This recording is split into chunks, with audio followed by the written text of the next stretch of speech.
mainly cloudy with a chance of rain. The high will be 63, the low 34. The week ahead. Today in history. Today is the 331st day of 2017. In 1901, the U.S. Army War College was established in Washington, D.C. In 1910, between the Nationalists and the Communists. In 1962, the first Boeing 727 was rolled out at the company's Renton plant. In 1983, 181 people were killed when the Colombian Airlines Boeing 747 crashed near Madrid's Barajas Airport. Today's birthdays. Author Gail Shinney is 80. Footwear designer Malone is 75. Academy Award-winning director Catherine Bigelow is 66. TV host Bill Nye, the Science Guy, is 62. Caroline Kennedy is 60. Academy Award-winning screenwriter Callie Corinne is 60. Rock musician Charlie Burrell, Simple Minds, is 58. Jazz composer, big band leader Maria Schneider is 57. Actor Fisher Stevens is 54. Actress Robin Givens is 53. Daybreak. Need to know the Holiday Craft Bazaar. The Spring Lake Veterans of Foreign Affairs Post 4552 Auxiliary is having a Holiday Craft Bazaar on Saturday from 1 to 6 p.m. to raise money for veterans programs. The event is open to the public and there is no fee to attend. There will be food, raffles, and door prizes. The bazaar will be at 1241 Pine Knoll Drive in Spring Lake. For more information, call 497-5751. Holiday Show. The 9th Annual Holiday Extravaganza is Friday at 8 p.m. at Gibbons Performing Arts Center on the campus of the University of North Carolina at Pembroke. The concert raises money for music scholarships at the university. Tickets are $12 for adults and $5 for children. For more information, call area code 910-521-6361. Toys for Tots. The Crown Complex is supporting the Sean Knisley Marine Corps League Detachment 983's 2017 Toys for Tots campaign. People may drop off new, unwrapped toys at the Crown Complex box office. As a thank you to the community for its donations, the Crown Complex will give away 4 opening night tickets to Disney on Ice, Dare to Dream, to one donor. For more information, go to the Crown's website or Facebook page. To make a cash donation for Toys for Tots, email D.F. Bennett Jr., BFBENNETJR @gmail.com. Hassa Christmas Party. The Harnett Area Shag Association will have its Christmas party on Friday at 7 p.m. at the Dunn Shrine Center. There will be music, line dance, shag lessons, cash bar, and catered meal. Admission is $20 for members and non-members, and bring a new unwrapped toy for Toys for Tots. We want to hear from you. Please submit your events in writing at least 10 days in advance. Email calendar at fayobserver.com or fax complete details to 486-3545. For questions, you can call 486-3500.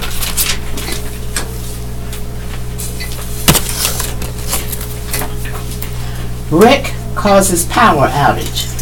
A 2-vehicle wreck, including one that was overturned, caused a power outage in the area of Redwood Drive and Poplar Drive off Hope Mills Road on Sunday night.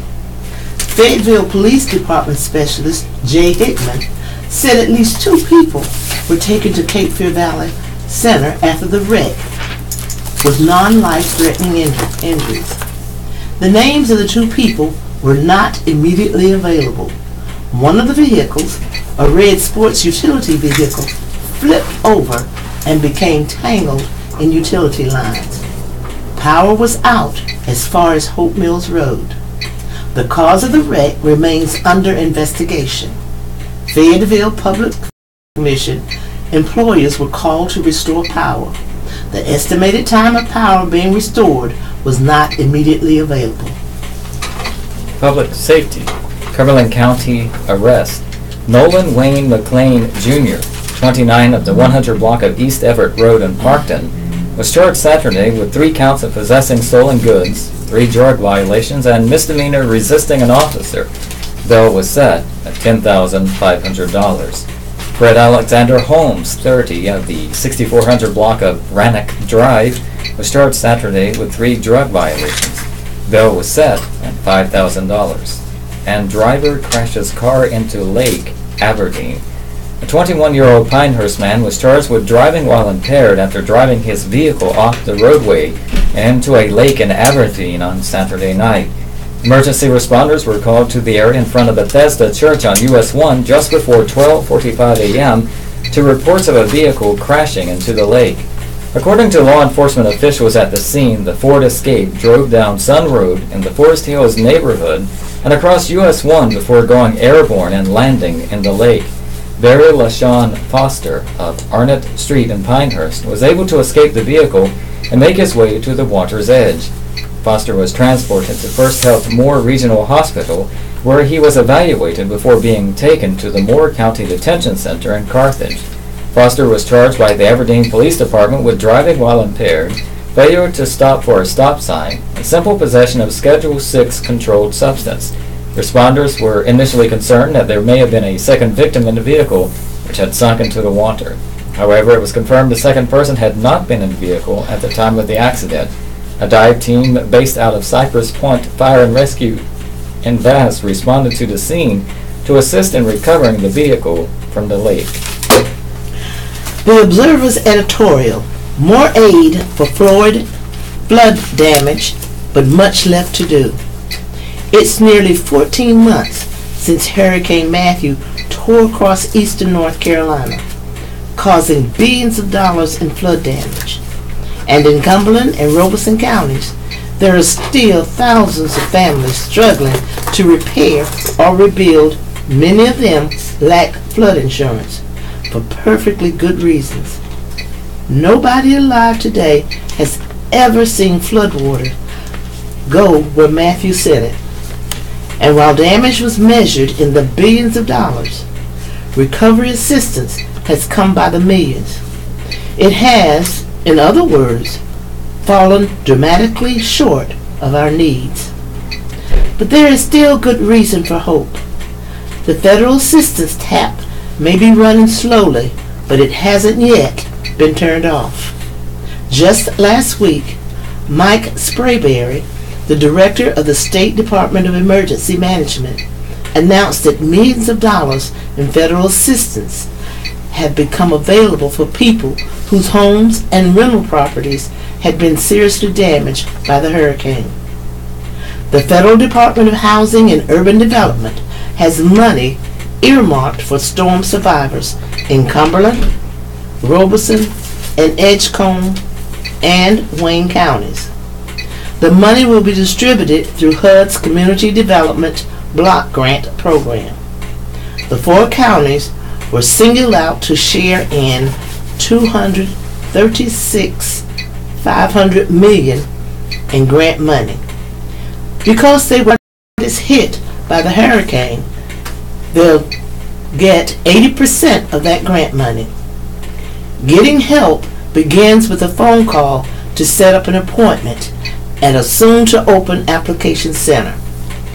Cumberland County residents can call 910-550-1155 for an appointment. That number again, Cumberland County residents can call 910-550-1155 for appointment. In Robeson County, flood victims should call 910-550-1155 1-800-556. Again, victims in Robeson County should call 910-550-1156. They'll be directed to application centers at each county's Department of Social Service, which will open on Thursday.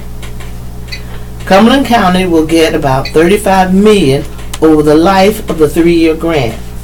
Robeson, which had more extensive damage, will get twice that. The new grants are a reminder of how much work remains to be done.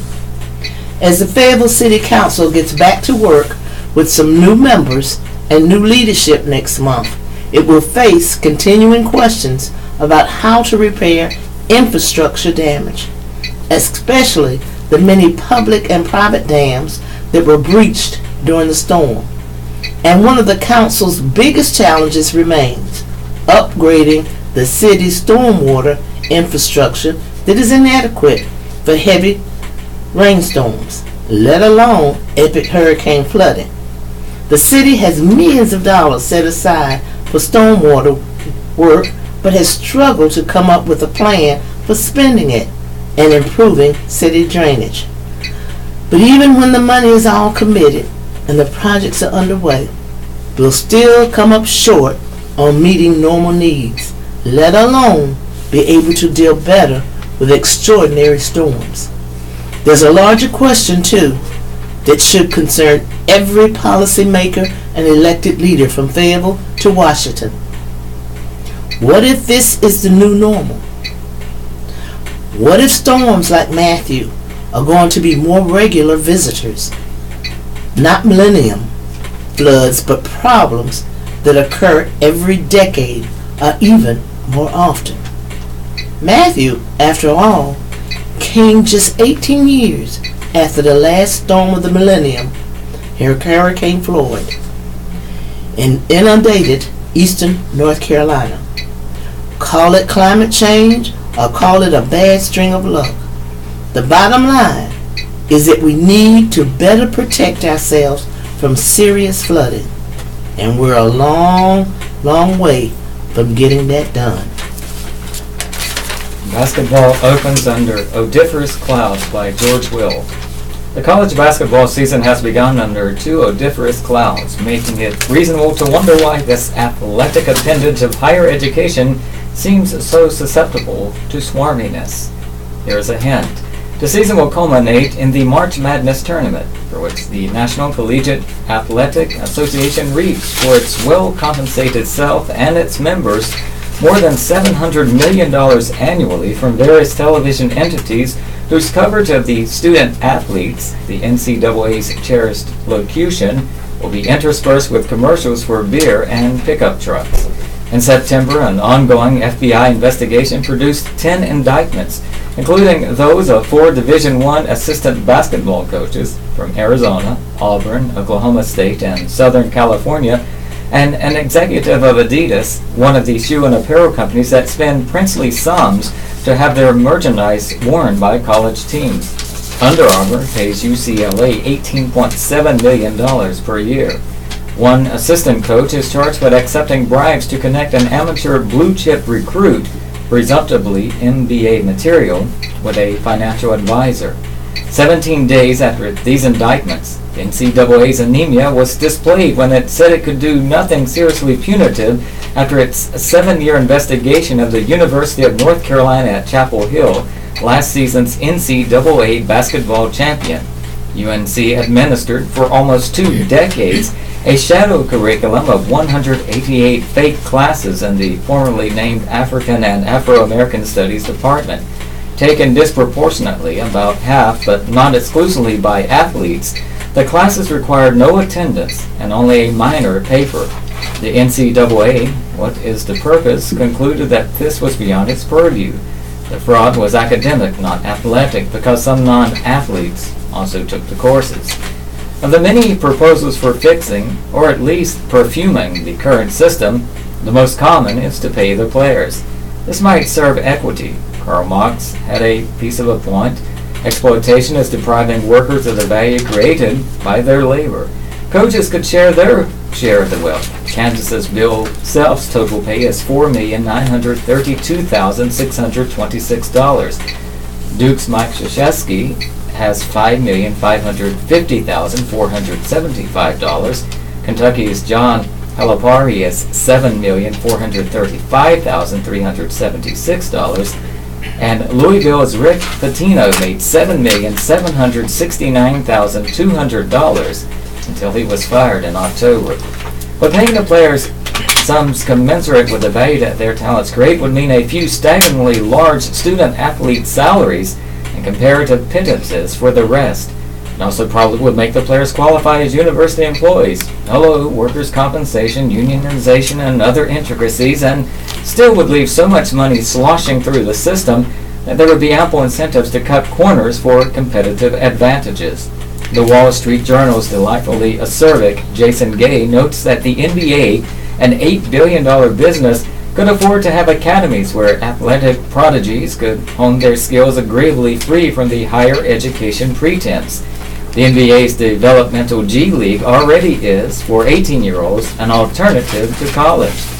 An NBA rule forbidding teams to sign a college player until 3 years after he matriculates would lessen universities' importance as incubators of NBA talent. However, no matter how many ameliorative measures are adopted, this truth will remain. There is no way gracefully, without unseemly accommodations, to graft onto universities an enormously lucrative entertainment industry. Washington Post columnist George Will's email address is georgewill@washpost.com. Letter to the Observer, ignoring the smoking gun. It was Veterans Day. I had just said my thankful prayers.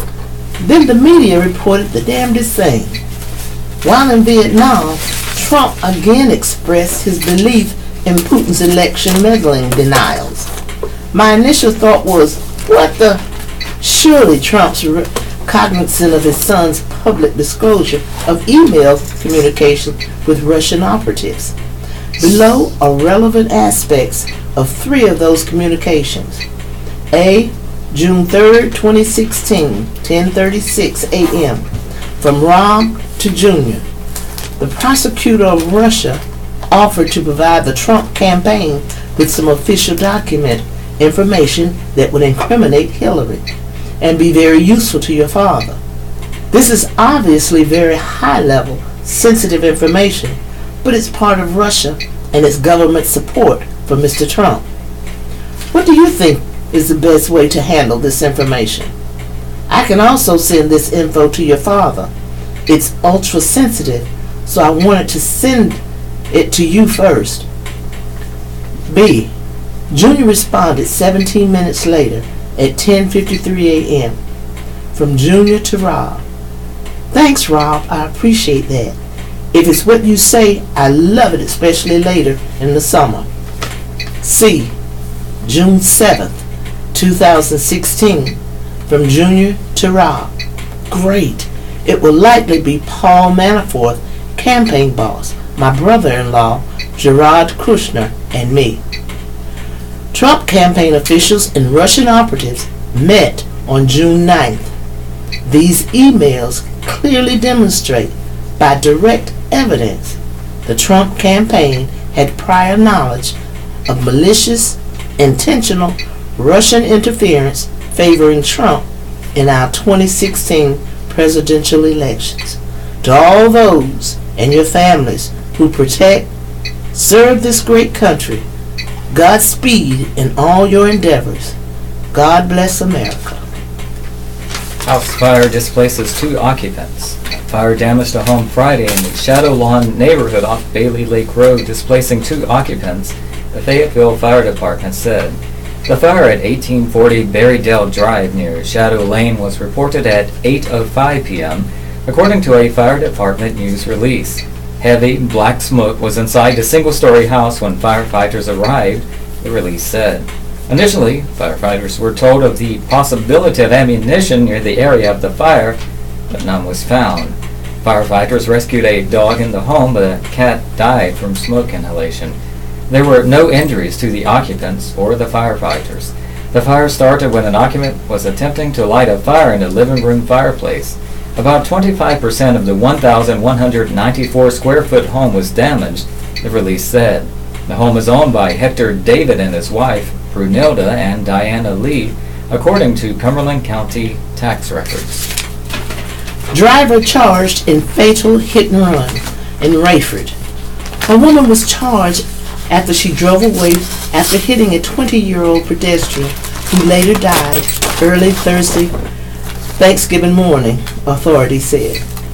The incident occurred about 2 a.m. on Wayside Road, just off of US 401 in Hope County, North Carolina. Highway Patrol troopers were first called to the scene after family members found Andrew Quintine of Rayford with serious injuries in a ditch. Authorities said Quintine was taken by his family to the Hope County campus of the Cape Fear Valley Health System and pronounced dead there. Authorities caught the driver, Sheila D. Burke, of the 100 block of Sugarcane Road in Rayford when she attempted to report the wreck to the Fayetteville Police Department.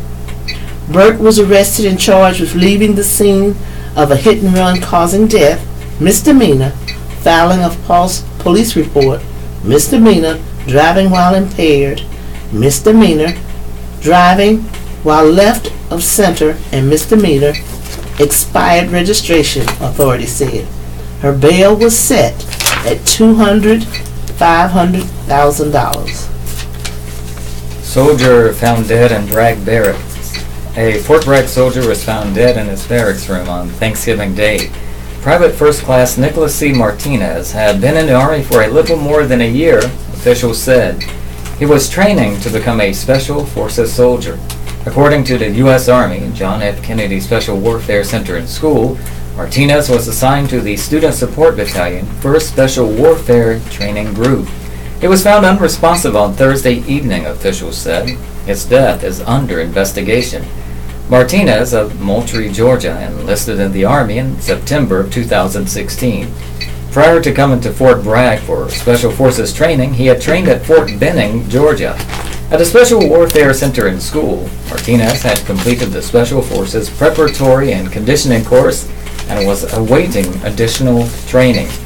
He is survived by his parents, Rolando and Donna Martinez of Moultrie, sisters Michelle Martinez and Haley Martinez, and brother Rolando Martinez Jr.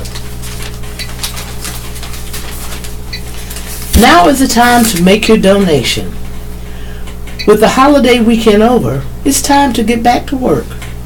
And it's the perfect time to make your financial donation, a contribution to the Bill Shaw Salvation Army Christmas Fund before things get started really hectic over the next few weeks.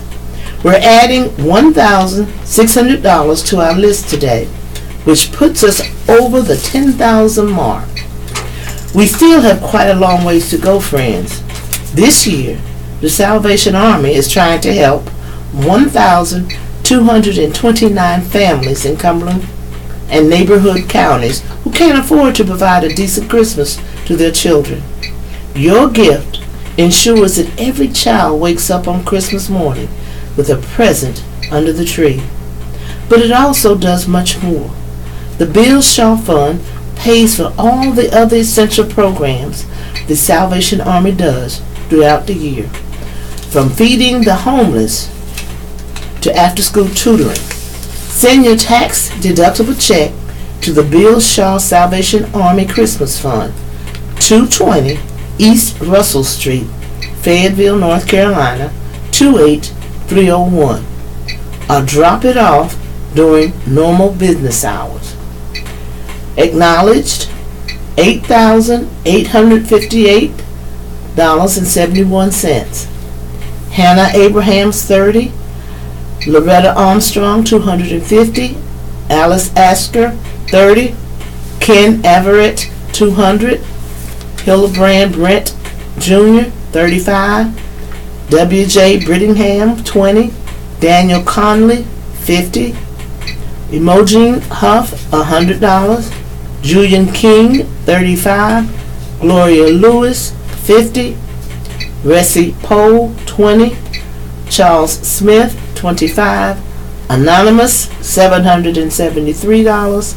Today's total, $1,618. Grand total, $10,476.71. Advocates. Texas Exploiting Laborers Post-Harvey by Norman Merchant, The Associated Press, Houston. Guillermo Miranda Vasquez starts his day in a parking lot near the Home Depot where he easily finds work alongside other day laborers who are cleaning up Houston after Hurricane Harvey. Some days he clears rotted drywall and hauls out furniture and carpet destroyed by Harvey's floodwaters. Other days he chops fallen trees or helps to lay the foundations for new homes. He ventures daily into homes wearing a t-shirt, work pants, and tennis shoes, often while surrounded by the pungent stench and raw sewage that flowed into homes during the flooding. I always wash and scrub myself, and I use alcohol or something similar so that I don't get infected, said Miranda, a native of Guatemala. I haven't gotten sick yet. Hundreds of day laborers like Miranda have quietly become an integral part of the recovery from Harvey, toiling in dangerous conditions amid the fear of being picked up by immigration authorities. Harvey damaged or destroyed 200,000 homes and flooded much of Houston and smaller coastal communities with record amounts of rain and high winds. In the construction industry that already had labor shortages before the storm, it created a massive demand for the kind of work that day laborers have long performed after hurricanes and tropical storms. Day laborers interviewed by the Associated Press said they've been hired by a mix of individual homeowners, work crews from out of state, and subcontractors working on residential and commercial buildings. Mostly immigrants, they operate in plain sight, gathering early in the morning in parking lots near construction stores and gas stations and waiting to be offered work. Advocates from the National Day Laborer Organizing Network recently fanned out to these sites with pens and clipboards to survey the workers about the conditions they're experiencing. Interviews suggested most are routinely exposed to mold and contamination and aren't aware of legal protections they have even if they're not in the country legally. Advocates have been passing out flyers with information and holding worker trainings. About a quarter of the more than 350 workers surveyed said they had been denied wages promised for cleanup work after Harvey, sometimes by employers who abandoned them at work sites after they had completed a job, according to a report on the survey by Nick Theodore, a professor at the University of Illinois at Chicago. Around 85% had not received safety training. More than 70% of the day laborers are in the U.S. illegally, some of them having previously been deported, the survey found. Their wages have stayed at around $100 a day, according to the survey. Some individual laborers said they were being paid more after the hurricane. The problems they face have cropped up after every major recent storm. Day laborers were an integral part of Houston's rebuilding after Hurricane Ike in 2008 and more recent storms that flooded neighborhoods in 2015 and 2016. After Hurricane Katrina in 2005, one survey found that workers without legal authorization were being paid less and were less likely to have protective equipment than those who were in the country legally.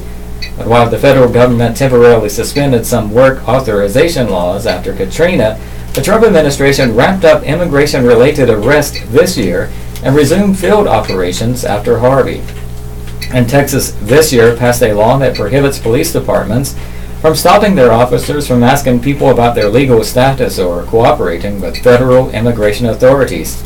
Much of the law took effect a month after Harvey hit, and an appeals court overruled a federal judge's ruling against it. Martin Mares, a native of Mexico who settled in Houston in 1995, said he's not worried about police stopping him or turning him over to immigration authorities while in the city, which joined several others in fighting the new law in court. But he said he's concerned about working in the suburbs or outlying areas where law enforcement was more supportive of it. The demand for labor has also drawn in people who are unaccustomed to the work and untrained in basic safety measures, Mares said. He recently saw a pregnant woman cleaning an apartment building that had flooded without wearing gloves. People don't analyze it. They don't see the consequences, Mares said. They go to work without knowing whether the business will even pay them. This is the Southeastern North Carolina Radio Reading Service, a United Way partner agency. We broadcast from the campus of Fayetteville State University, and our signal is carried by WUNC Chapel Hill. As a non-profit agency, we rely on public donations. We request your support to continue our services. When making charitable donations, please keep the Southeastern North Carolina Radio Reading Service in mind. Please make donations. Our post office box number is 35029, Fayetteville, North Carolina 28303. If you have any questions or comments, please call us at 910-672-1600 or our toll-free number 1-844-709-5656. Your radio hosts are Robert Bean and Linda L. Miller. We are proud to serve you today. A way to take care of the people. Savoy Heights residents help make sure their neighbors don't go hungry. The food distribution event at Myers Recreation Center earlier this month didn't officially begin until 10 a.m. But at a quarter until the hour on November 18th, the parking lot was packed and a line had formed in front of the Second Harvest Food Bank mobile unit parked in front of the center. It was a kind of turnout Drew Daniels, Second Harvest warehouse supervisor, likes to see. The first hour is the big rush. After that, you've got people coming in because they hear by word of mouth. Daniel says, it's a 2-hour window. We'll stay that long until all the food is given out, whichever comes first. In the 5 months Daniel has been overseeing Second Harvest's warehouse, he says the organization has held over 300 distribution events across 7 counties. Some places we've served as many as 400 families. Some places a little as 80 or 90, Daniel says. But every little bit counts. This event is sponsored by the Hope Hillside Playground Heritage Association, a group of current and former residents of the Savoy Heights neighborhood, named for the playground they enjoyed as children. John W. Smith Jr., a retired Westover High School principal, is the association's president. The association started because of a small playground down on Italy Street, Smith said. It was the only place the children here had to play back in the day. Smith's wife, Brenda, grew up across the street from that playground. This is one of the big events that we do, purchasing food and giving it back to the people in the neighborhood, Smith said. We try to do it right before Thanksgiving and Christmas. This is a way to take care of the people. This is the second food distribution event Hope Hillside has sponsored at the center. Monique Gilbert is the Recreation Center supervisor. Hope Hillside is a group of people who were raised in this neighborhood and want to give back, Gilbert said.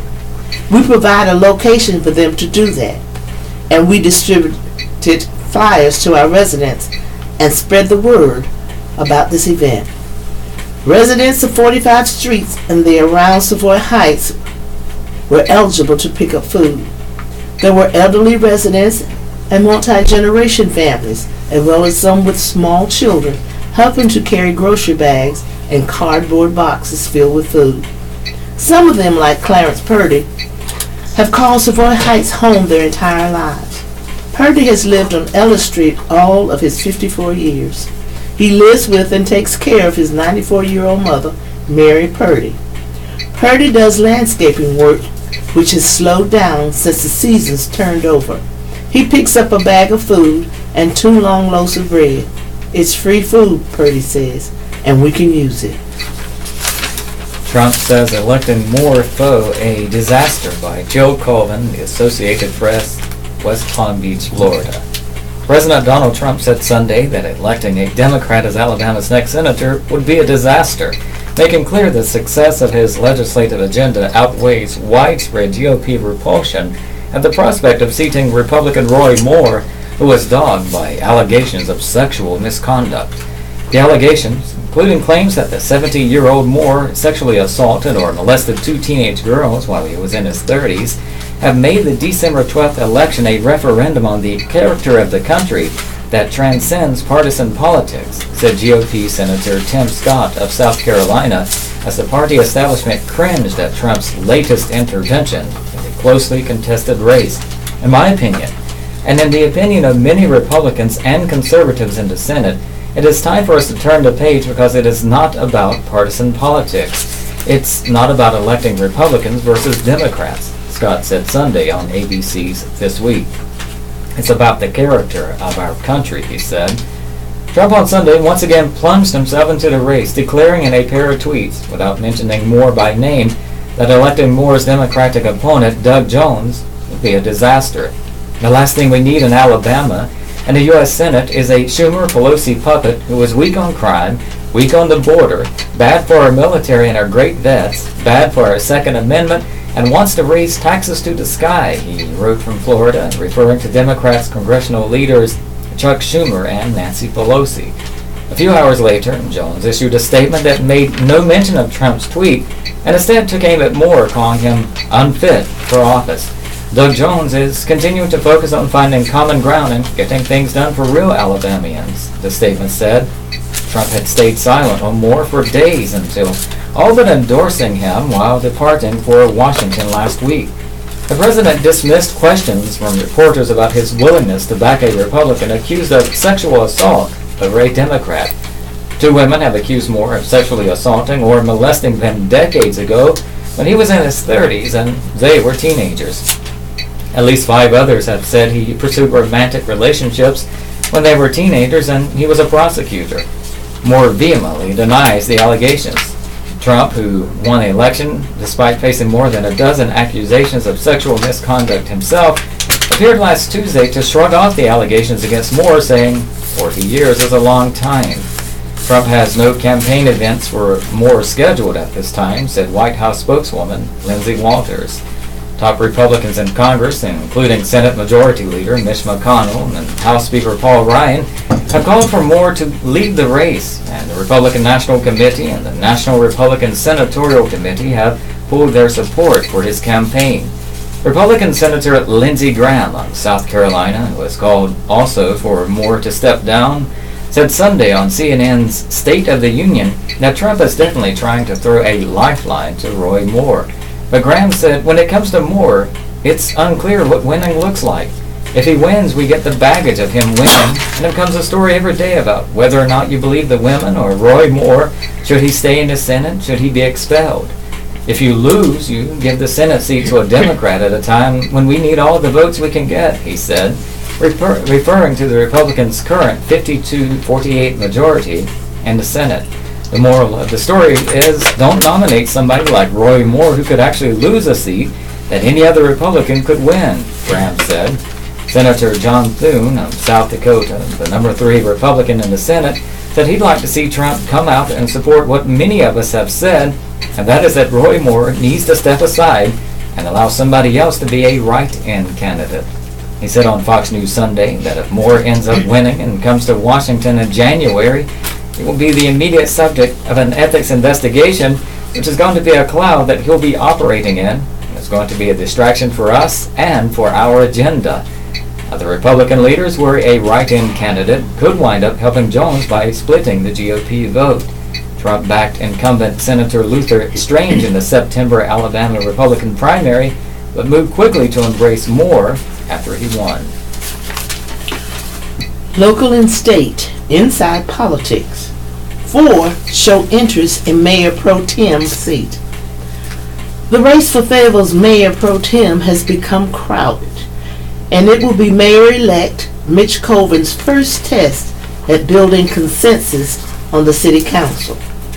The Mayor Pro Tem will be chosen by the Council December 4th. The role, which is seen as a political promotion, involves running council meetings and attending functions that the mayor is not able to attend. Whoever is selected also will review upcoming council agendas and discuss issues with the mayor, city manager, and city attorney on a regular basis.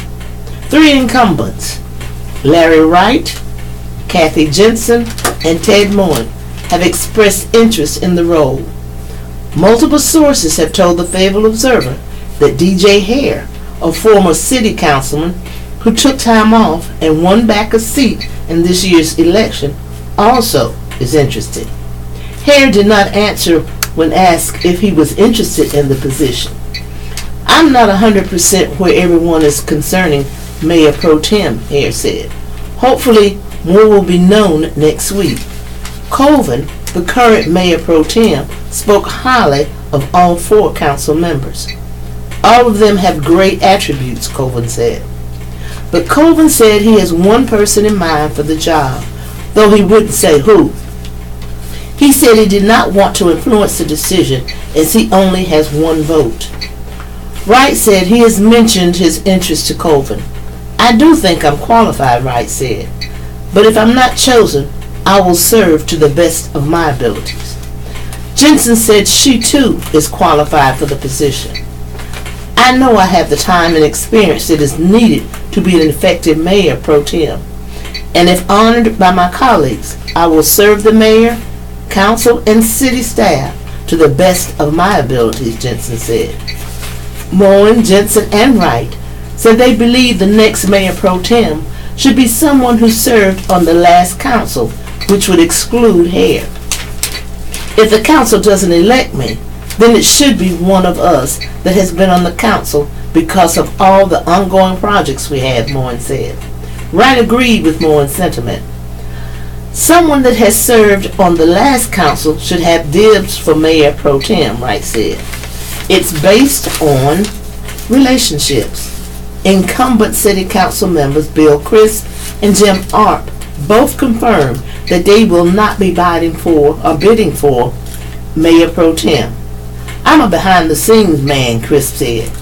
Crisp said he will support Colvin's choice.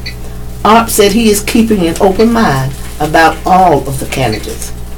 Newly elected council members Tisha Waddell, Tyrone Williams, and Johnny Dawkins said they are not seeking the mayor pro tem position. Not this year, Dawkins said. Someday I will ask the council for their support. Waddell said she wanted to learn more about all of the candidates before she makes a decision. Williams said he will support the person the rest of the city council supports. In the end, most members of the new council, including Colvin, said they wanted to all agree on the next mayor pro tem. The goal is for the council to reach a unanimous decision, Colvin said. Mural in support of Dreamers. On Tuesday, the Inside Out Project created a temporary 3-story mural on a downtown wall at 229 Hayes Street near the Wing Company Bar and Grill in support of Congress passing the DREAM Act before the end of the year.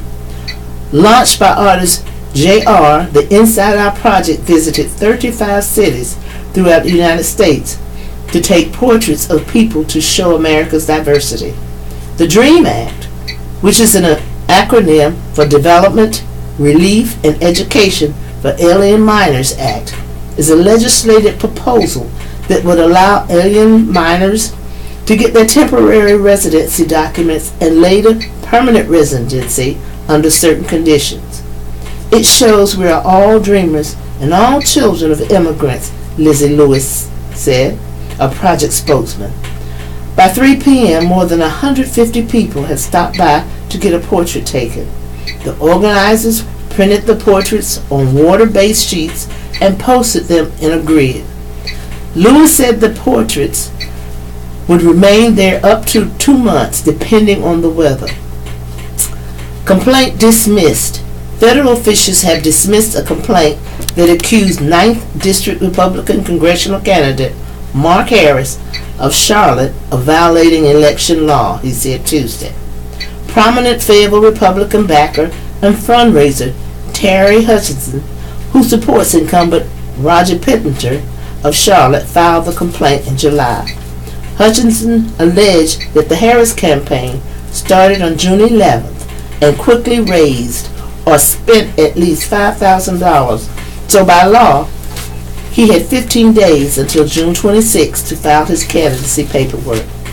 Harris says his campaign launched in early July and he met the 15-day deadline when he filed his paperwork July 5th. The Federal Election Commission said it found no evidence that the Harris had financial activity prior to July 5th, according to paperwork sent to Harris and his lawyer. Harris came close to defeating Pittenger in the 2016 primary. Their rematch promises to be another tough fight. Harris raised $251,123 between July 5th and September 30th, and as of that date had $187,098. Pittenger campaign brought in $535,538 this cycle. Through September 30th, it had $263,762 cash on hand. Meetings and events. The Cumberland County Senior Democrats are hosting a meet and greet on December 2nd from 1 to 3 at the West Regional Library, 7469 Century Circle. All Democrats are welcome, but organizers would particularly like to see West Fayetteville and Cumberland County residents attend. Contact 910-624-6516 or Fayetteville ccsd@gmail.com. No reservations are necessary. Bet's Legacy of Kindness Will Live On by Kim Hasty. Plenty of work remains to be done. That is apparent from all the wheelchairs and walkers in various stages of disrepair still sitting outside George Butterfly's Massey Hill home workshop. He would have gotten to them all had a second cancer diagnosis not halted his kind-hearted endeavors. Butterfly, a friend to all and one of this town's biggest cheerleaders, died Thursday. He was 67. He put his heart and soul into everything he did, Mayor Nat Robertson said. He was just a good man. Butterfly filed in July as a candidate for the Fayetteville City Council's District 2 seat, though cancer treatments hampered his campaign. He had to laugh that he couldn't even vote for himself, said his wife of 31 years, Glenda Butterfly. But Operation Wheelchair was the cause nearest to his heart. He was a founder of the nonprofit organization that accepts donations of motorized wheelchairs, then refurbishes them if necessary, and gives them to people who need them. Glenda Butterfly said her husband maintained his dedication to the cause and his compassion for others till the end. "I hope it doesn't die with me," he told her of the organization that was especially sensitive to the mobility needs of veterans. "Oh, honey," she assured him, "I wouldn't let that happen." Butterfly also was devoted to his Massey Hill neighborhood and at one time was vice president of the neighborhood's Community Watch. In September, he was recognized for his work in the community with a certificate of appreciation and proclamation by Robertson. In photos taken at the event, he is beaming proudly despite the pain he must have been feeling. "I just loved him so much," said Stella Mullen, longtime president of the Massey Hill Community Watch. "He was just one of those special people. He would help anyone. We knew it was coming, but I'm still in shock." Mullen first met Butterfly when he spoke in support of another of his favorite causes, the animal advocacy organization Unchained Cumberland County. It wasn't long afterward that he and Glenda bought a home in Massey Hill and completed an extensive renovation themselves. Mullen thought the renovation was impressive, but wondered if the noise from the train tracks near the home would prove a nuisance. "He always said, 'I don't mind it. I think it's kind of romantic,'" Mullen said. "When I heard the train the other night, I thought, there's George's train. When I hear that train late at night, I'll think about him." Butterfly was a native of Vermont and an Air Force veteran. He also was a colorful character. An avid hockey fan, he served as Puckhead, a team mascot of the former Fayetteville Force hockey team. He wore a costume that included an oversized foam rubber hat shaped like a hockey puck and visited among the crowd at the games. Fayetteville's current hockey team, the Marksmen, honored him Saturday night. He started Operation Wheelchair in 2014 after noticing a problem among retired veterans. Those who rely on wheelchairs are too often left to contend with the manual kind. Insurance, Butterfly said at the time, covers electric wheelchairs, but it can take up to 8 months for the paperwork to clear after a wheelchair is ordered. Butterfly and his group of volunteers also offered to repair wheelchairs for free. "I hope it doesn't die with me," he was saying near the end. And so instead of flowers, the family is asking that memorials be made to Operation Wheelchair, 538 Mayview Street, Fayetteville, North Carolina, 28306. Operation Wheelchair, 538 Mayview Street, Fayetteville, North Carolina, 28306. "We'll keep it going," Glenda Butterfly said. "I'll do whatever I can to make that happen." Columnist Kim Hasty can be reached at khasty@fayobserver.com, or you can call 486-3591.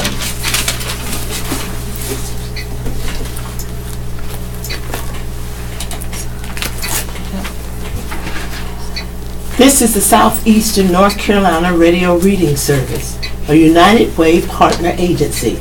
We broadcast from the campus of Fayetteville State University, and our signal is carried by WUNC Chapel Hill.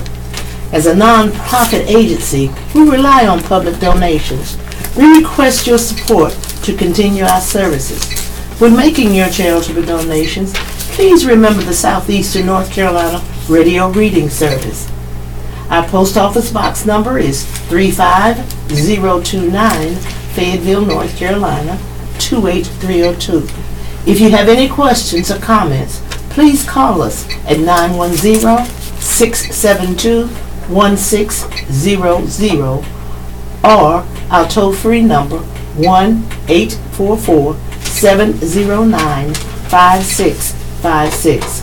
Your radio hosts are Robert Bean and Linda L. Miller, and we are proud to serve you today. County website redesigned for easier use. The new Cumberland County government website went live November 2nd and was officially presented to the Board of Commissioners at the November 20th meeting. The new site is easier for residents to use and designed for mobile phones and tablets.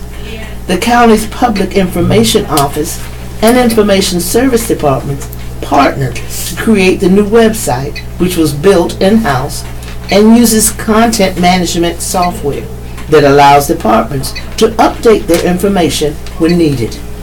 Users can find information about various departments, read the latest county news and announcements, or pay taxes and pet license fees. Check out the new website at county.cumberland.nc.us.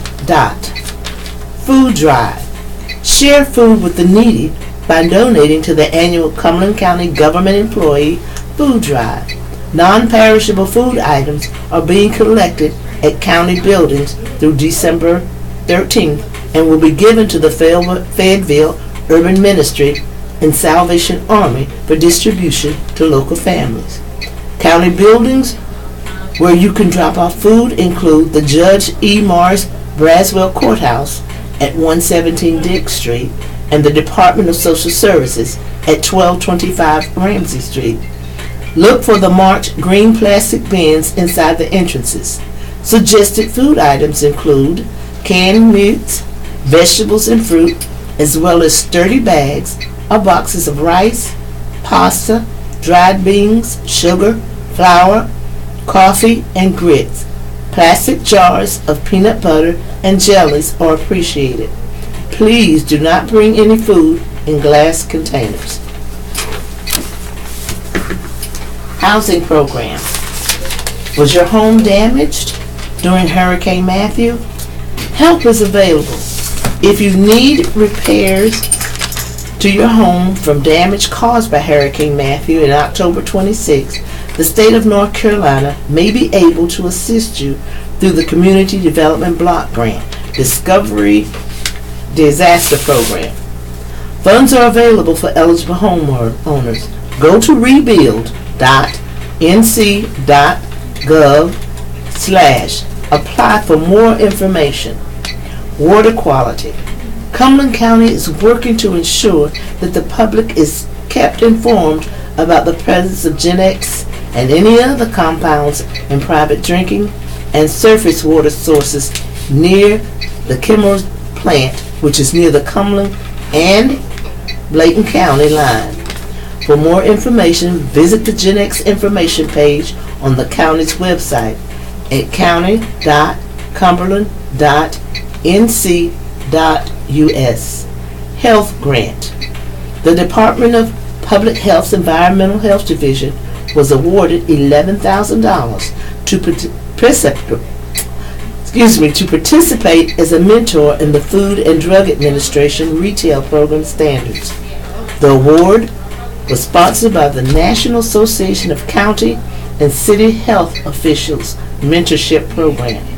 Environmental Health will be responsible for mentoring the Randolph County Health Department on completing an RPS program assessment and the Richmond County Health Department on achieving conformance with one of the 9 recommended standards. Environmental Health will use the funds for training and to purchase upgraded equipment. The training will help Cumberland County achieve greater conformance with the FDA, RPS, and the upgraded equipment will provide for more efficiency while conducting inspections and other field activities.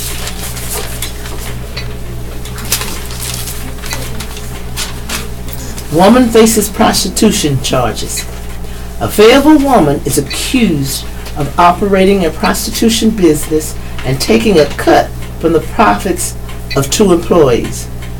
Nathi Lee, 67, of the 100 block of Loving Drive, was charged Friday with 2 counts of felony promotion of prostitution. Fayetteville police executed a search warrant Tuesday at the True Delights Cocktail Lounge at 1755 Pamela Drive, said Sergeant Sean Struppe, a police spokesman. The club was located in a small single-story house between Murchison and Kane Roads. The search resulted in Lee being charged with keeping a place of prostitution, which is a misdemeanor, arrest warrant said. Bail was set at $500. The felony charges were filed as a result of the continuing investigation. Lee was accused of keeping half of the money earned by the 2 women, warrant said. Bail was set at $20,000. The Cumberland County Sheriff's Office assisted in the search of the club, Straighthead said. It is the top of the hour, time for the obituaries. Death notices. Following deaths have been reported. Upcoming editions of the Fayetteville Observer will contain complete obituary information. In Cumberland County, Shiloh D. Poulos, 41 of Fayetteville, Herring Funeral Care and Cremations. Eleanor Bird Teeter, 90 of Fayetteville, Jernigan Warren Funeral Home. Elaine J. Riper, 87 of Fayetteville, Jernigan Warren Funeral Home. Laria P. Williams, 91 of Fayetteville, Jernigan Warren Funeral Home. In the Cape Fear region, James E. English of Hoffman, Simon Funeral Home, Southern Pines. Jimmy Callahan, 79 of Elizabethtown, Bladen Gaskins Funeral Home. In Cumberland County, Plessy M. Williams, 84 of Stedman, died Wednesday, November 22nd, 2017. The funeral will be held Tuesday at 1 p.m. at China Grove Baptist or Disciple Church in Stedman. The viewing will be at Wiseman Mortuary Monday from 2 p.m. to 7 p.m. The burial will be at Cumberland Memorial Gardens. Services are entrusted to Wiseman Mortuary. Eleanor Bird Teeter, 90 of Fayetteville, died Saturday, November 25th, 2017. The funeral will be held Wednesday at 1 p.m. at Jernigan Warren Chapel, and the visitation will be at Jernigan Warren Funeral Home Wednesday from noon to 1 p.m. The burial will be at Lafayette Memorial Park. Services entrusted to Jernigan Warren Funeral Home. Reginald Nathaniel Joseph Jr., 54 of 712 Packard Place of Fayetteville, died Wednesday, November 22nd, 2017. The viewing will be at Wiseman Mortuary Tuesday from 2 p.m. to 7 p.m. Services entrusted to Wiseman Mortuary. Region and elsewhere. Mary Chavis, 75 of Clarkton, died Friday, November 24th, 2017. A memorial will be held Monday at 3 p.m. at Bladen Gaskin's Funeral Home. The visitation will be at the home of Randy Chavis on 350 Green Elkins Road in Clarkton, Sunday from 2 p.m. to 4 p.m. Services entrusted to Bladen Gaskin's Funeral Home. Donald G. Stanley, 76 of Nakina, died Saturday, November 25th, 2017. Funeral will be held Tuesday at 3 p.m. at Nakina Baptist Church. Visitation will be at the Peacock Funeral Home Monday from 6 p.m. to 8 p.m. and the burial will be at Stanley Cemetery. Services entrusted to Peacock Funeral Home and Crematory. Johnny Autry, 70 of Clarkton, died Saturday, November 25th, 2017. Funeral will be held Tuesday at 2 p.m. at Oldfield Cemetery. Visitation will be at Bladen Gaskin's Funeral Home Monday from 6 p.m. to 8 p.m. and the burial will be at Oldfield Cemetery. Services entrusted to Bladen Gaskin's Funeral Home. Roswitha Rose Royal, 73 of Irwin, died Saturday, November 25th, 2017. Funeral will be held Tuesday at 2 p.m. at Skinner and Smith Funeral Home, and the visitation will also be at Skinner and Smith Funeral Home. It's Tuesday from 1 p.m. to 2 p.m. The burial will be at Irwin Memorial Park. That concludes today's obituaries. Even though heaven looms, don't neglect your God-given responsibilities. Some advice from Billy Graham. Question. To me, the only thing that's important is focusing on our lives right now. People who believe in life after death and heaven are just trying to escape from their present responsibilities. We need to concentrate on today, not daydreaming about some pie-in-the-sky future in an imaginary heaven. That question is from J.H.G. Answer: I'm thankful for your frankness, even if I don't agree with you. But as I read your letter, I couldn't help but wonder why you had written me. Could it be because deep in your soul, you wonder if you might be wrong? I don't think I've ever met a person who sincerely believed in what the Bible says about heaven, but was unconcerned about their God-given responsibilities right now. Remember, Jesus not only taught us about heaven, but he also healed the sick and fed the hungry and encouraged the downhearted. And he called us to do likewise. The Bible says, "For the entire law is fulfilled in keeping this one commandment. Love your neighbor as yourself." Galatians 5:14. Think, for example, of the thousands of schools and hospitals and orphanages that Christians have built all over the world. They believed deeply in heaven, but they also believed that they had a responsibility to combat evil and poverty and ignorance, and to make this world a better place. They took seriously Jesus' words in what we commonly call the Lord's Prayer. Your kingdom come, your will be done, on earth as it is in heaven. Matthew 6, 10th chapter. Don't spend your life in a fog of doubt and hopelessness. Instead, open your heart and life to Jesus Christ, who by his death and resurrection opened heaven's door for us. Jesus said, "I am the resurrection and the life. The one who believes in me will live even though they die." John 11:25. Dear Eddie, well-paid son is slow to pay debts he owes to his parents. Gene Phillips. Dear Eddie, my 25-year-old son Jay would like to come home for Christmas. I'm paying, so I made his reservation yesterday. Late last night, he told my husband he needs to go back 2 days early because of work.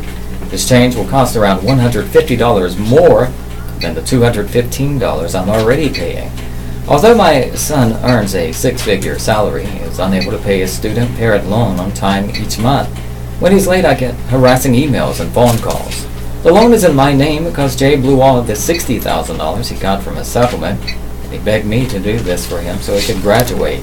My husband and I are retired, but we both work part-time. Jay and his sister are reluctant to pay for their tickets when they want to see us. They each live an hour plane ride away, and we seem to have enough money to travel and do what they want to do. I'm so upset I'd like to cancel the holidays because I feel we are being taken advantage of. What do you think? Naughty, not nice. Dear NNN, I think that rather than cancel the holidays, you and your husband should use the visit to inform your 25-year-old son that it's time to grow up and pay his bills. Because he now has a six-figure income, thanks to your generosity, he should assume responsibility for his student loan debt and pay it on time. And if he doesn't, consider reviewing your estate plan and subtracting what he owes you. Dear Abby, I'm 37. When I was 32, after having been together for 15 years and married for 7, my wife died suddenly. I grieved, but have finally been able to start thinking about my future. I recently started dating, well, one date to be exact, and when I mentioned that I was a widower, I immediately saw her interest turn to pure sympathy. I tried to elaborate on it, stating that it had been some time ago and that I'm ready to start the next phase of my life. I want a family. Friends have advised me, do not tell women you're a widower until you have been dating for some time, but I find it nearly impossible to talk about my past without mentioning my late wife. She was a major part of my life for almost half of it, and for all of my adult life, including the last 5 years, she hasn't been here. Is it possible to tell someone that you are a widower and not let her sympathy overwhelm any other emotion? Youngish widower in Colorado. Dear widower. An expression of sympathy is the appropriate reaction when you tell someone a loved one died. What you must avoid is allowing your late wife to be the main topic of conversation. Make an effort to talk about your date's interest, mutual interest, and plans for the future. Readers can write to Dear Abby at dearabby.com or P.O. Box 69440, Los Angeles, California, 90069. Here is your horoscope today. If you were born today, you are quite apt at figuring out those things that seem to be too complicated for most, and for parceling out your time in order to address the issues that occasionally arise without having to neglect one thing in favor of another, or vice versa. Sagittarius, November 22nd to December 21st. You don't want to come off half-cocked today, nor do you want someone else to do the same.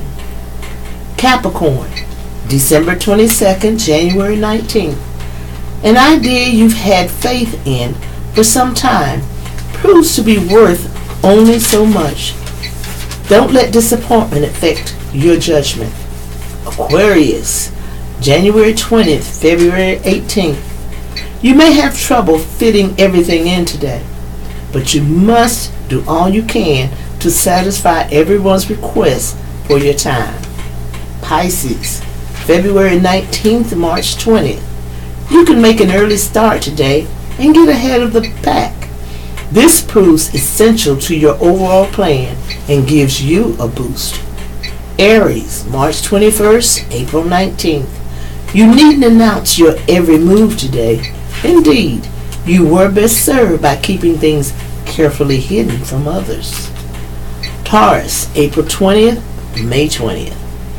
You may be accused of breaking the rules, but you can prove that what you've done is acceptable to those who are calling the shots.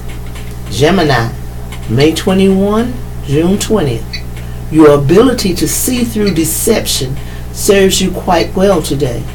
You may have to interact with a different type of person altogether.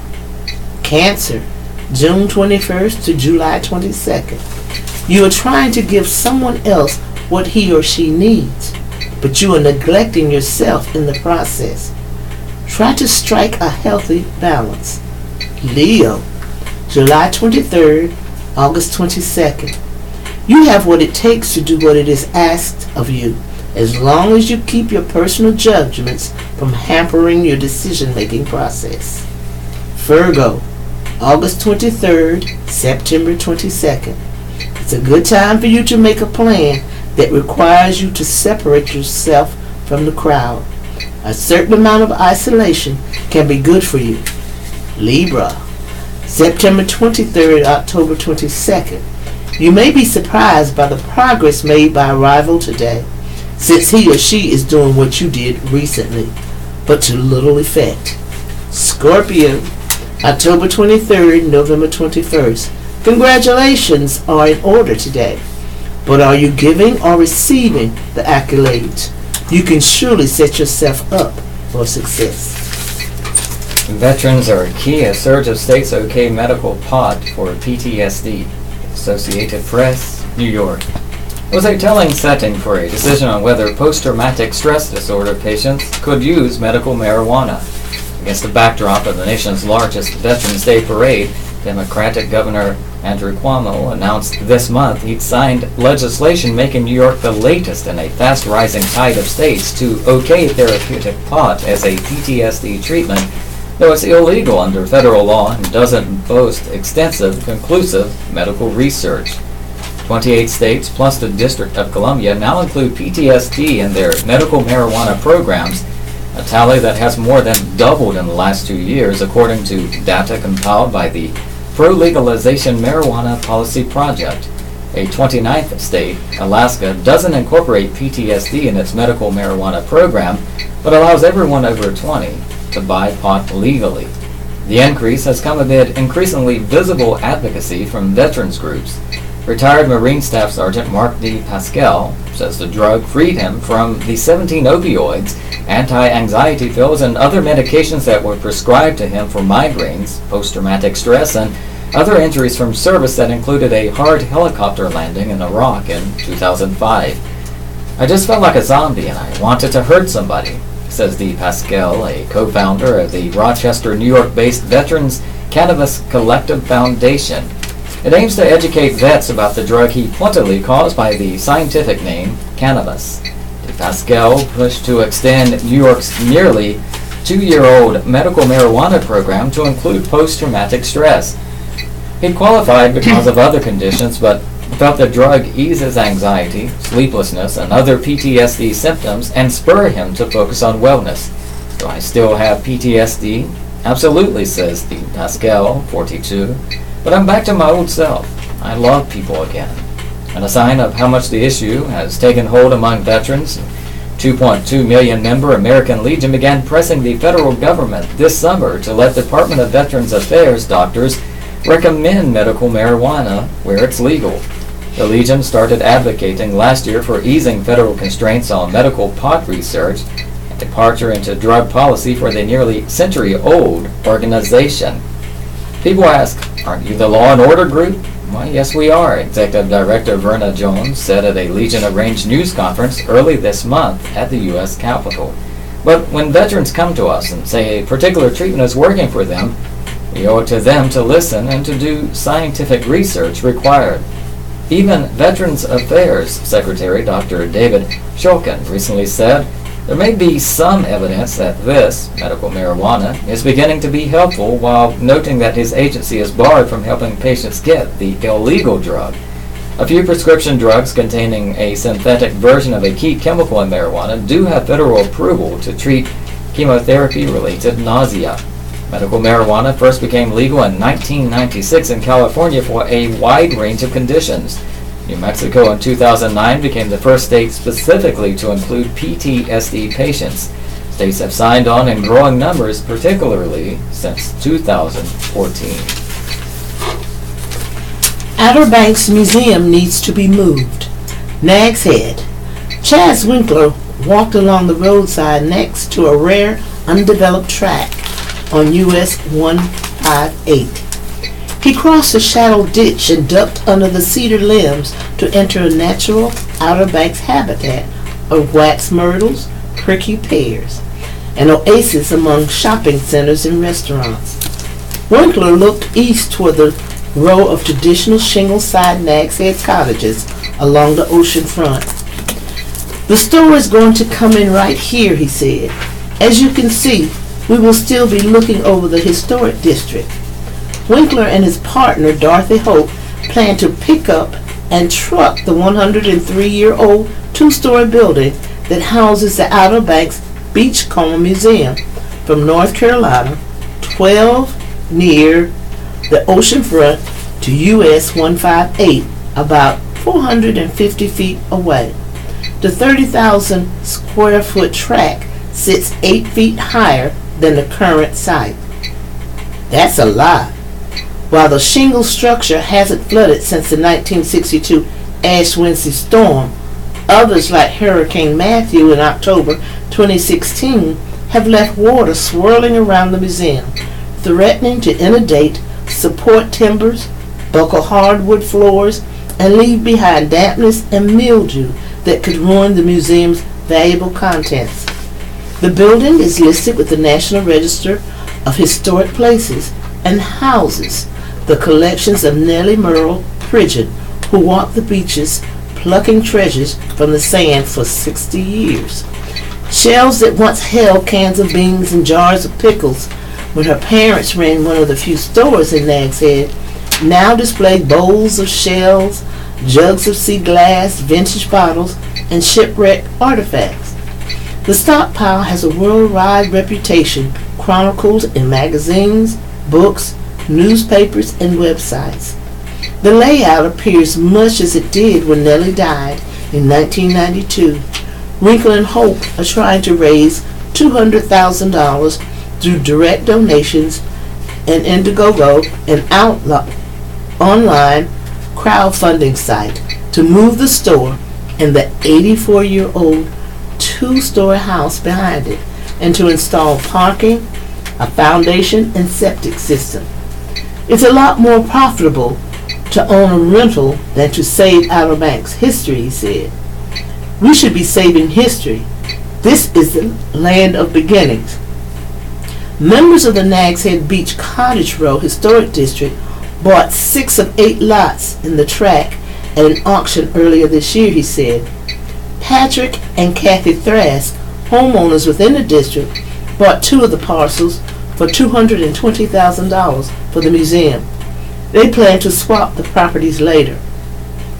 "Our goal was to prevent another shopping center from coming in," Patrick Thrask said.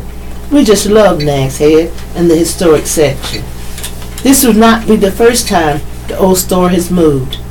Nellie Myrtle, as she was called, was born in 1918 to Maddie and Jethro Midget. Her parents built the store on the Sound Side in 1914. Nellie and her brother helped run the business. In 1932, the Midgets mounted the building on logs and rolled it over the sand to the ocean side, where more tourists were. France is a Feast photo exhibit celebrates Julia Child by Eric Reisberg, the Associated Press, Yountville, California. Mention Julia Child, and the image that comes to mind is a tall woman with a spoon in one hand saying in a high voice, "Bon appetit." That was Child in her heyday as a 1960s TV show host teaching Americans the art of French cooking. But a new photo exhibit at California's Napa Valley Museum, Yountville, documents her life in France in the years before she hosted one of America's most popular TV cooking shows. Child, a graduate of Smith College, worked during World War II for the agency that was the predecessor of the CIA. In 1946, she married Paul Child, who worked as a cultural attaché at the U.S. Embassy in Paris, while his wife learned how to cook at the famed Le Cordon Bleu cooking school, subsequently studying with several famous chefs. The period of her life was documented by Paul Child and is the subject of the show France is a Feast, the photographic journey of Paul and Julia Child. The exhibit was inspired and shown in conjunction with the release of the book France is a Feast by Paul Child's great-nephew, Alex Prudhomme, and Katie Pratt, the Child's longtime friend, who also curated the exhibit. The exhibit features 60 rarely seen black and white photographs taken between 1948 and 1954, along with notebooks, logs, letters, and a Rolleiflex camera that Paul Child liked to use because it allowed him to look down and capture people unobtrusively. Julia and Paul loved France, especially Paris, said Pratt. She explained that the couple often took walks on weekends and Paul would look for subjects that appealed to him, including architecture, rivers, fishermen, children, and cats. Since Julia was 6'2", 1.9 meters, she could help him take pictures by blocking the sun. Her role, as she told Pratt, often was that of a prop. Other pictures range from her early cooking years to art shots like one of her legs in a telephone booth beneath a bright light. Photos of daily life show her looking down from the top of a spiral staircase, sitting in their living room with their cat, picnicking, and on their many trips traveling the countryside visiting castles. The back wall of the exhibit is a large selfie of Paul and Julia sitting on their porch in Marseille having a lunch of wine and mussels. Also in the exhibit is a cameo nude silhouette of Julia looking out a window with a reflection in a mirror. Through his work at the embassy, Paul met and was influenced by many photographers of the day, including Edward Weston, Monret, and Brizet. Through Pierre Gassman, the master printer who founded Pictorial Service and did Paul's darkroom work, he met and was influenced by Henri Cartier-Bresson and Robert Capa. Prudhomme said Paul was talented, methodical in his work, and happened to be in the right place at the right time. He said his best pictures combine abstraction and reality with a narrative behind them. For example, a photo of hanging laundry represents the people that wear the clothes, even if the people aren't in the clothes in the photo. On the one hand, they are a formal study of shape and texture and light and dark, but on the other hand, they tell a story about the people that use that laundry. Looking at laundry is like peeping through a keyhole. Both Pratt and Prudhomme said the Childs, he died in 1994, she in 2004, would have loved the exhibit. Paul was a modest guy, but I think he was ambitious for his work, said Prudhomme. He had several shows. Edward Steichen picked some of his pictures for MoMA, New York's Museum of Modern Art. The Yountville Museum is in the heart of the Napa Valley and not far from Thomas Keller's French Laundry restaurant and just above the Domaine Chandon winery. Being in Yountville, which is one of the top culinary destinations in the world, that there's such interest and passion for it here, he thought it was the perfect subject matter, said museum director Laura Rafati. Plans are underway to take the exhibit to 10 other cities. Julia felt he never got the credit he deserved in his lifetime, and so when Katie suggested to Julia near the end of her life that we do a book of photos as a tribute to Paul, she immediately said yes, said Prudhomme, and she would be thrilled to see this. And it says here, pictures of Julia Child are displayed in the exhibit, France is a Feast, the photographic journey of Paul and Julia Child at the Napa Valley Museum in Yountville, California. The exhibit features rarely seen photographs by Paul Child taken between 1948 to 1954. He and Julia Child lived in Paris. And this 1950 photo provided by Tamsin Hudson is Paul and Julia Child in Marseille, France. That is part of the exhibit. A Rolleiflex camera that belonged to Paul Child is displayed in the exhibit at the Napa Valley Museum. The exhibit features rarely seen photographs, and a large Paris street scene is displayed in the exhibit called France is a Feast. And this includes this article.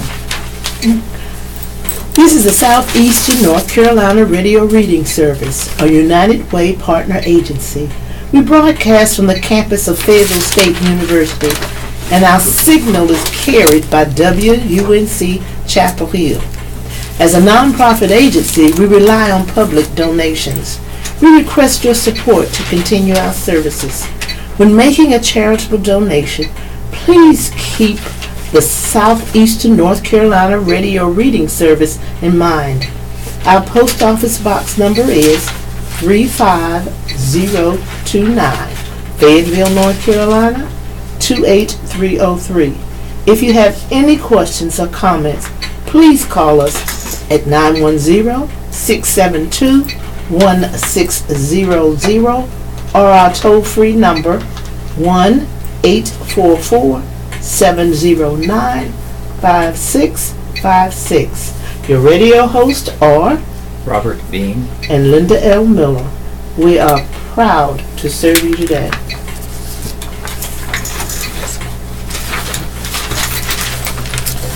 The most cutting-edge gifts for the techie in your life.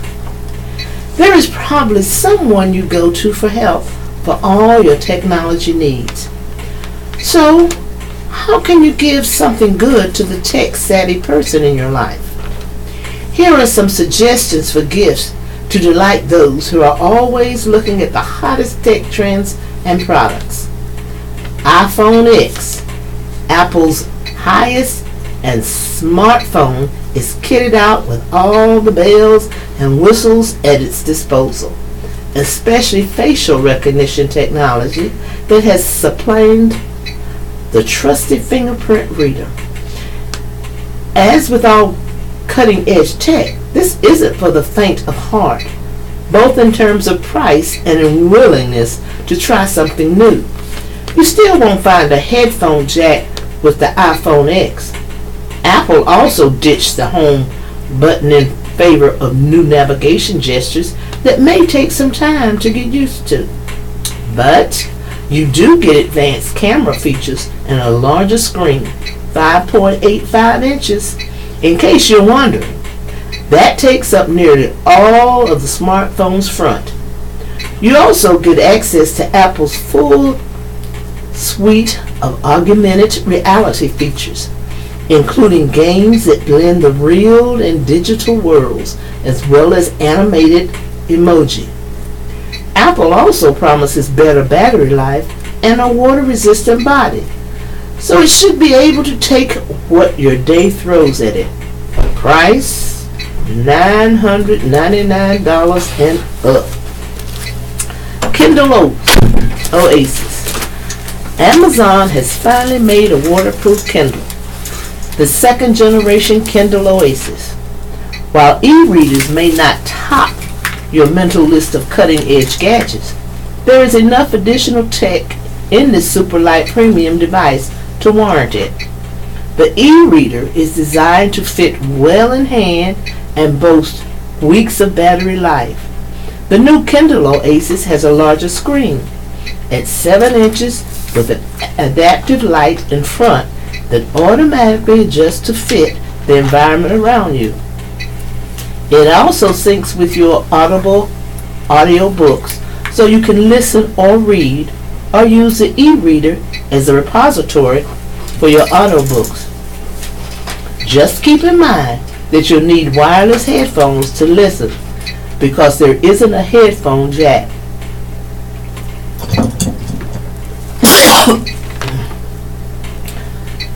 The Oasis is available in 8 GB and 32 GB models.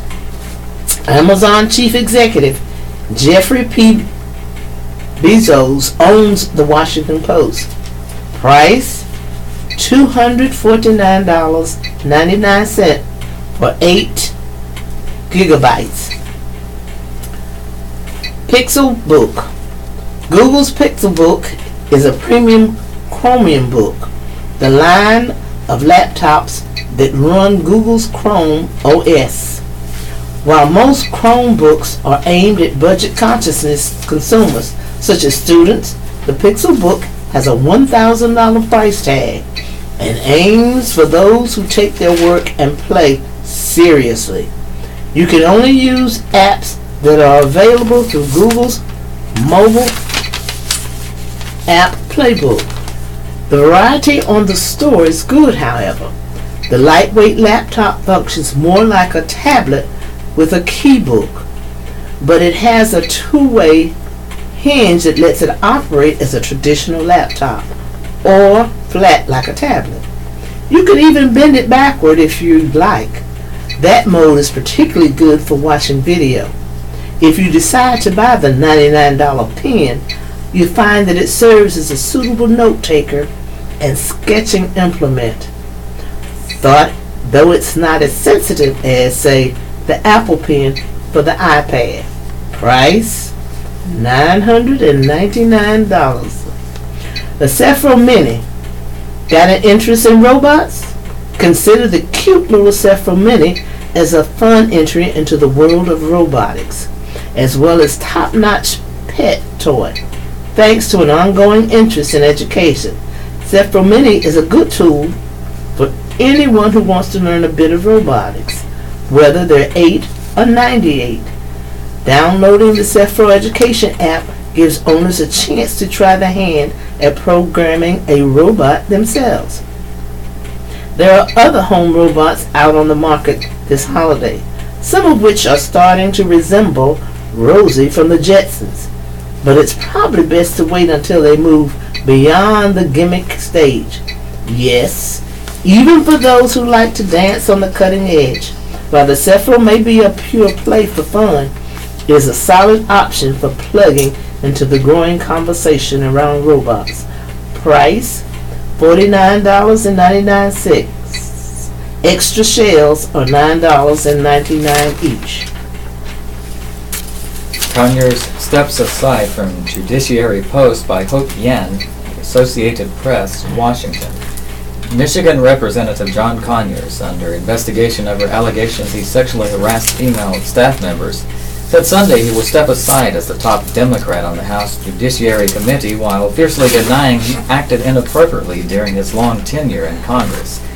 In a statement, the 88-year-old lawmaker made clear he would prefer to keep his leadership role on the committee, which has wide jurisdiction over U.S. law enforcement, from civil rights and impeachment of federal officials to sexual harassment protections. But Conyers acknowledged maintaining the post would be a distraction in light of the attention drawn by recent allegations made against me. I've come to believe that my presence as ranking member on the committee would not serve these efforts while the Ethics Committee investigation is pending, he said. I cannot in good conscience allow these charges to undermine my colleagues in the Democratic caucus and my friends on both sides of the aisle in the Judiciary Committee and the House of Representatives.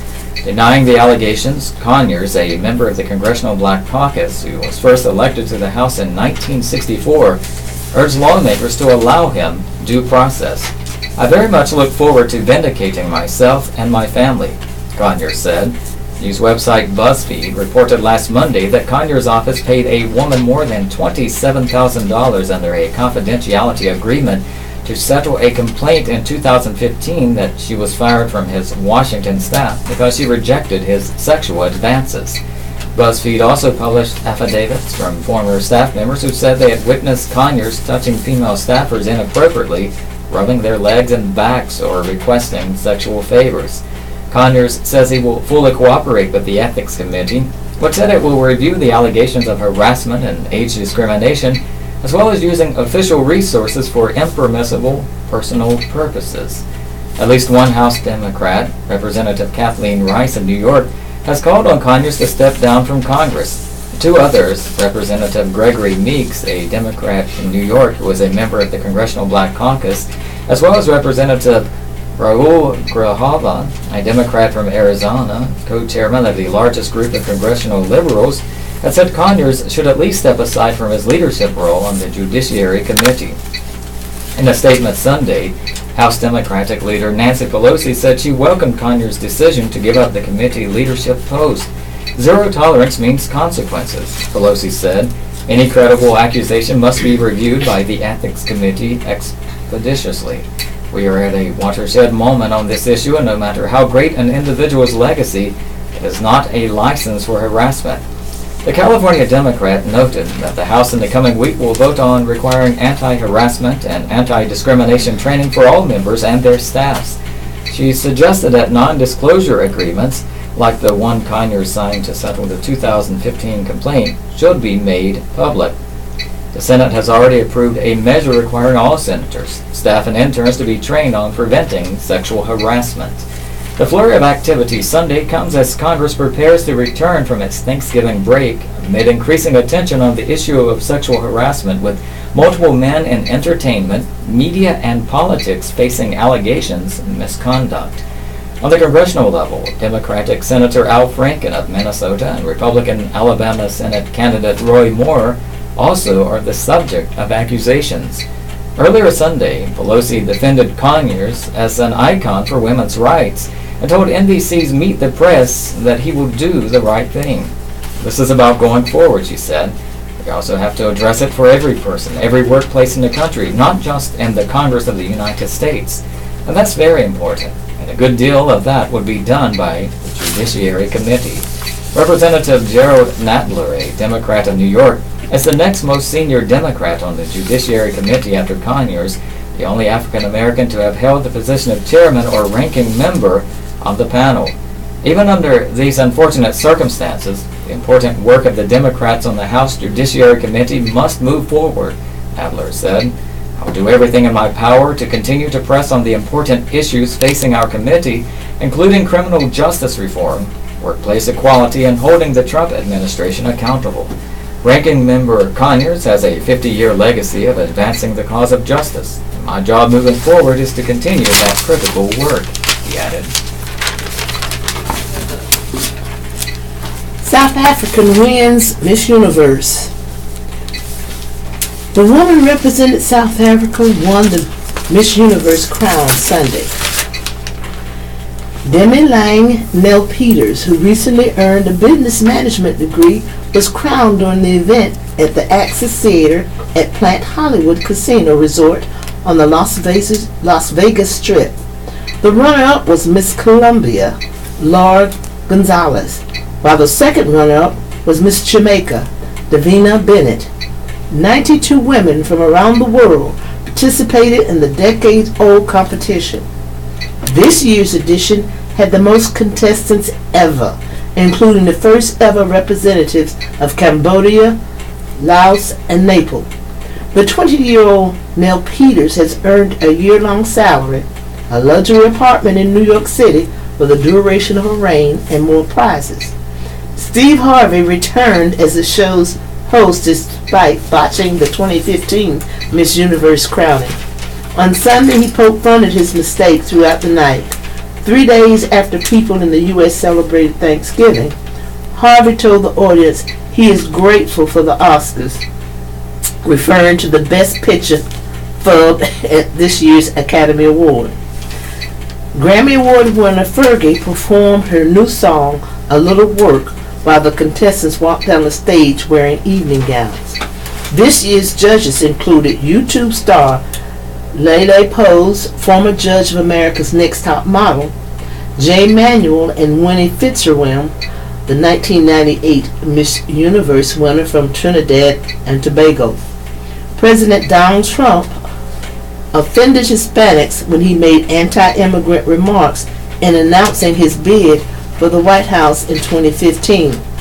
At the time, he co-owned the Miss Universe organization with NBC Universal, but the network and the Spanish-language broadcast Univision quickly cut ties with him, refusing to air the show.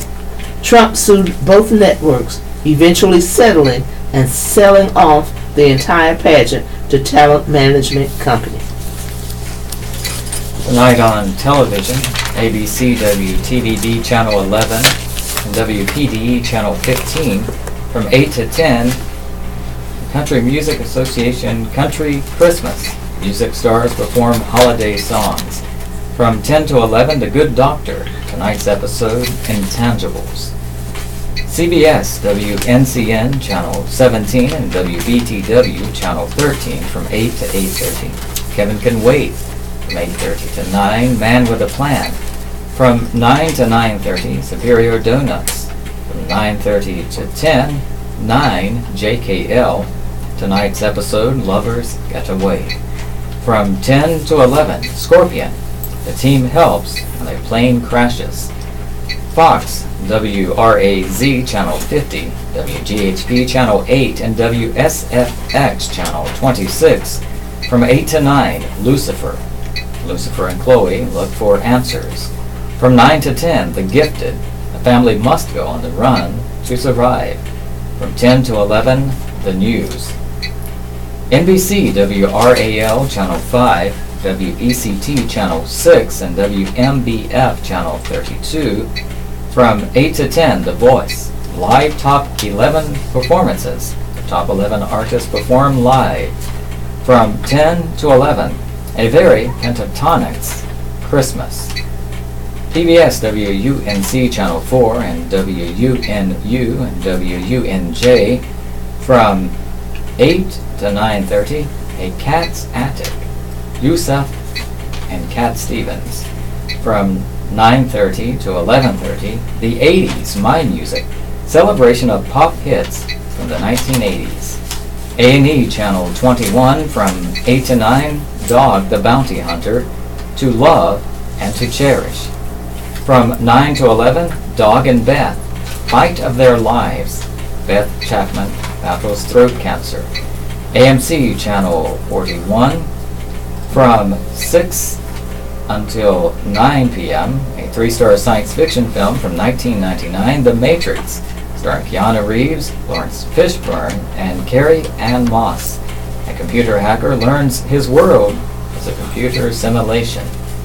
From 9 to 10, Ride with Norman Reedus, Hawaii, the Big Island. From 10 to 11, Robert Kirkman's Secret History of Comics. Channel 42, the Discovery Channel. From 7 to 9, Street Outlaws, Mayhem Marathon, Painted Black, JJ the Boss from Memphis comes to OKC. From 9 to 10, Street Outlaws, episode 21, the season premiere. And from 10 to 11, Street Outlaws, OKC and Memphis continue to battle. TVN Channel 68 from 8 to 9, Praise the Lord. From 9 to 9:30, Franklin. 9:30 to 10, Jesse Duplantis.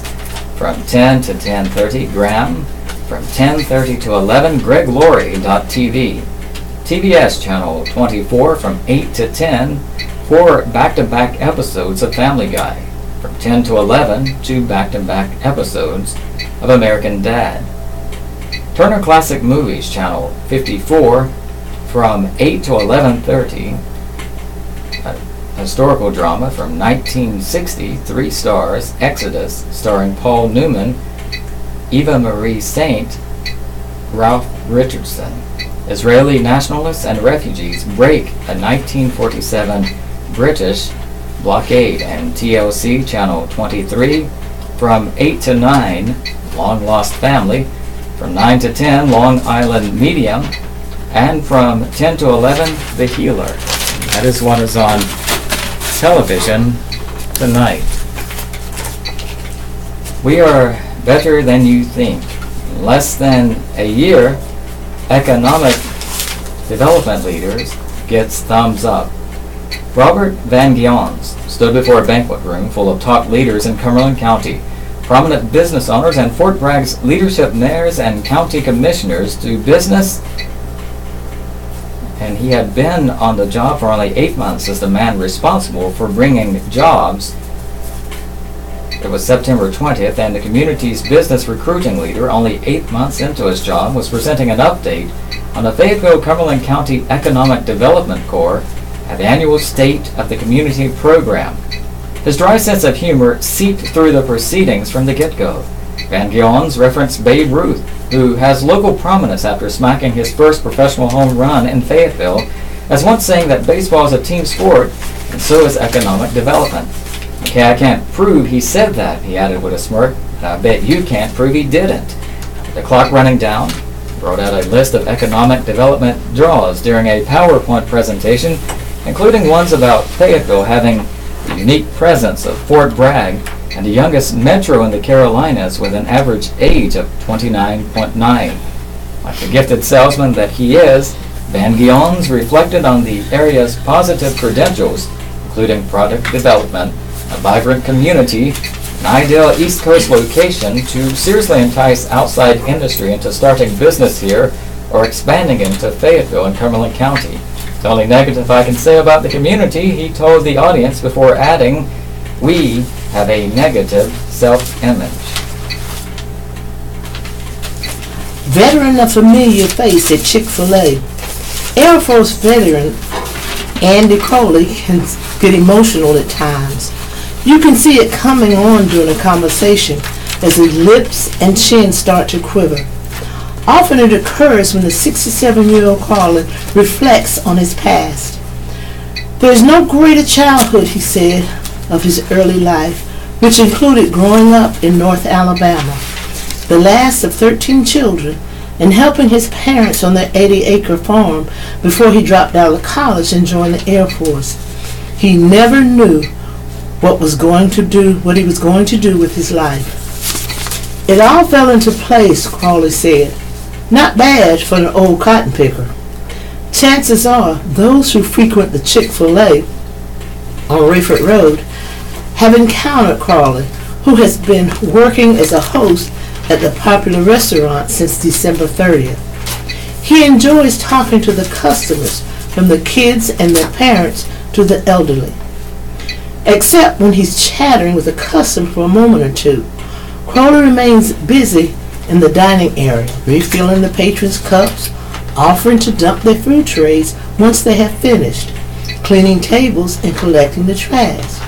Actually, it's the best part-time job you could have, he said during his Friday shift. I walk anywhere from 8 to 12 miles a day, sometimes 14. I talk to people. I'm playing with the kids, making them laugh, picking on them. I have regular families who come in. Just regulars. I'm busy all the time. I'm always trying to do something. I'm like a caged tiger when I sit down. Routinely, Crowley clocks in for about 24 to 25 hours a week on Mondays, Wednesdays, and Fridays. I like it, he said. It works out good for me. When a customer politely tells him to go ahead, when the restaurant is full of people, Crowley is likely to reply with a laugh. You just called me a goat head. On this day, he drops by a table by a side window where 3 people are having lunch. You need one, he asks, to see if he can refill their drinks.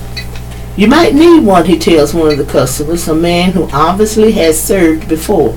Sucking it down today. Crowley and Kathy, his wife of 46 years, moved 7 miles east of Dunn in December 2015. While still living in Maryland, Crowley had caught a glimpse of this part of southeastern North Carolina when he helped the daughter of a church friend move outside of Dunn. He liked what he saw, and the Crawleys ended up buying 8.5 acres of land in September 2009. The couple had their home built on the property. From 1970 through 1990, Crawley did 20 years in the Air Force. That stint including 8 years at Andrews Air Force Base in Prince George County in Maryland, and his last 2 at Bullard Air Force Base in Washington, D.C. His duties, he said, included presidential support with the cargo section and escorting classified cargo for federal government embassy support. The last 2 years at Andrews, he said, I was the White House contact for all cargo missions for White House support. I had a hotline to the White House and made sure all the cargo missions for the White House were coordinated toward the 93rd Area Port Squadron. That work stretched over the last 4 months of former President Jimmy Carter's term and throughout the 8 years of former President Ronald Reagan. He never had a conversation with either man, but Crowley said he was familiar with members of the national media who covered the president over those years. According to Crowley, he flew in the support planes on behalf of the Pope John Paul II tour of the United States for 2 weeks in September 1987. It was his responsibility to handle the logistics of tying down 2 Pope mobiles used by the Roman Catholic Pope during outdoor public appearances.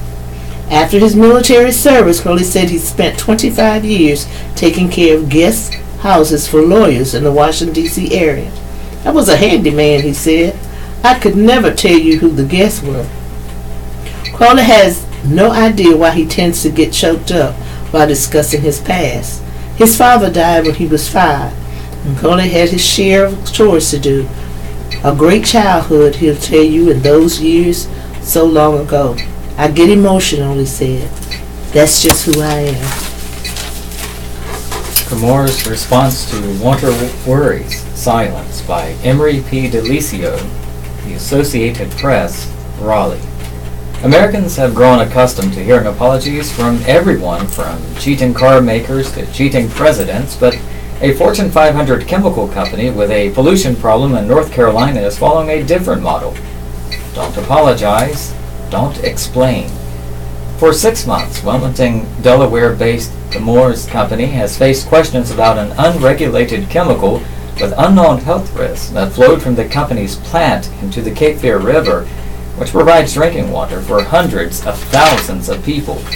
The company has said virtually nothing in its own defense about chemicals it may have discharged for nearly 4 decades, and it skipped legislative hearings looking into health concerns. Earlier this month, North Carolina environmental regulators said they might fine Chemours, revoke its license to discharge treated wastewater into the nearby river, and open a criminal probe. State officials said the company chose silence over reporting a chemical spill last month as required. In a rare response, Chemours said it's committed to operating the plant, which employs about 900, in accordance with all applicable laws and in a manner that respects the environment and public health and safety. New tests have detected the chemical Gen X, used to make Teflon and other industrial products, at levels beyond the state's estimated but legally unenforceable safety guidepost in 50 private water wells near Chemours' Fayetteville plant and at a water treatment plant in Wilmington, about 100 miles or 62 kilometers downstream. There are no federal health standards, and addressing Gen X and a U.S. Environmental Protection Agency classifies it as an emerging contaminant to be studied. Lack of information about the chemical, its prevalence, and health effects has disturbed people across eastern North Carolina. John Fisher, 77, said when he moved into his home 20 years ago, the company's predecessor, DuPont, would invite neighbors through the gates for picnics and plant tours. But the only contact he's had with Chemours was a notice a couple of weeks ago that his water well needed testing and its outside vendor arranging to drop off bottled water. They haven't officially gotten a hold of us saying, "Hey, we feel sorry for you. This is what we're going to do for you," Fisher said. Fisher said he wonders whether Gen X or other chemicals in his well water caused the cancer deaths of his dog and his daughter's dogs next door. They would get big balls hanging off their bellies, and they were all cancerous, Fisher said. Couldn't figure out why all our dogs were dying of cancer. DuPont began using Gen X to replace another fluorinated compound after neighbors of the company's Parkersburg, West Virginia plant claimed in more than 3,500 lawsuits that the compound made them sick. DuPont spun off Chemours into a separate company 2 years ago. A jury in July of 2016 found the two companies liable for a man's testicular cancer that he said was linked to a chemical emitted by the West Virginia plant. The two companies this year agreed to pay nearly $671 million to settle further lawsuits. Chemours' zip-lipped strategy is likely a defensive crouch against the threat of costly lawsuits at a time when its financial future looks bright, said Jeffrey Baji, a public affairs consultant and former Federal Aviation Administration spokesman under President George W. Bush. Bond rating agency Moody's has upgraded its opinion of the company, and Chemours' stock price has more than doubled since the start of the year. Not only can a stock's performance play a pivotal role in how a company chooses to respond or not respond, major shareholders and the board can also influence a company's public affairs posture, as you said. The company's caution could make people think it's hiding something, he said, but he noted that industrial companies like Chemours tend to have a different culture from enterprises that deal directly with consumers. Companies who tend to operate in the shadows before a crisis occurs have a tendency to stay in the shadows once the crisis hits, Basie said. Chemours' silence runs contrary to legal lessons and social science research that suggests addressing mistakes eases hard feelings and saves corporations money, said Morris Schweitzer, a Wharton Business School professor who teaches negotiation and corporate decision-making. Studies have found an apology for medical mistakes can be enough to satisfy aggrieved patients, leading to fewer malpractice actions, greater willingness to settle lawsuits, and lower demand for damages, Schweitzer said. The natural tendency to keep a low profile, hope things blow over, is exactly what anyone who's been harmed by some action does not want, he said. And there's a picture that says chemicals released from the Fayetteville Works plan in Bladen County have been found in the Cape Fear River and in private wells nearby. This comes from Ken Blevins at the Star News via an AP file.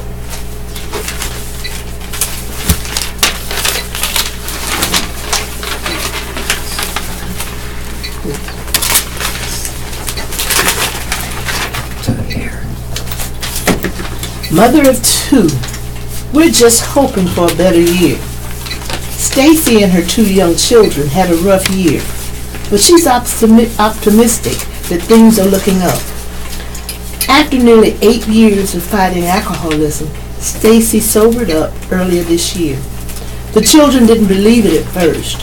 Her 8-year-old daughter and 6-year-old son used to sniff at their mother's cup to make sure. While Stacy was in recovery, the children lived with other family members. Once she was sober, the family left their Raleigh home and set out for a fresh start in Fayetteville. Here, Stacy said, she's found a place to live and a job. But the family is still trying to build their new lives. Stacy sleeps on the couch. The two children share an inflatable mattress. Still, Stacy is staying positive.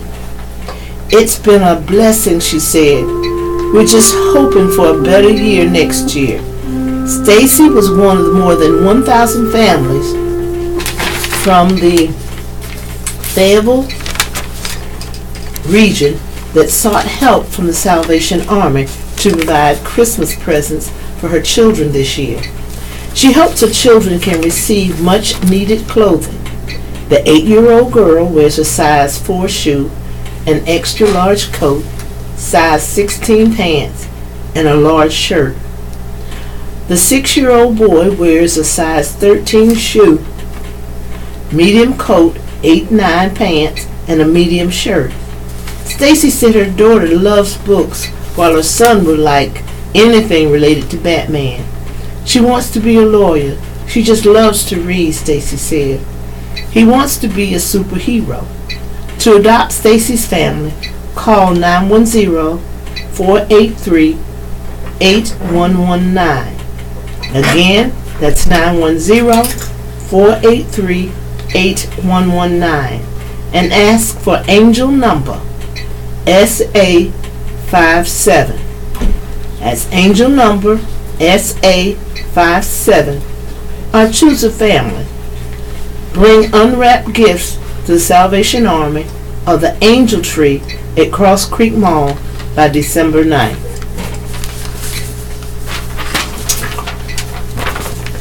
This concludes our reading of the Fayetteville Observer.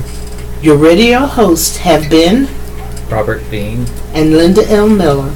For our radio listeners, we will join the Raleigh Network for additional program. Thank you so much for tuning in. We've enjoyed being with you. So I'm taking turns with someone? Yeah. For 12 and 1 o'clock. Yeah. So is he coming in to cover this here? Okay.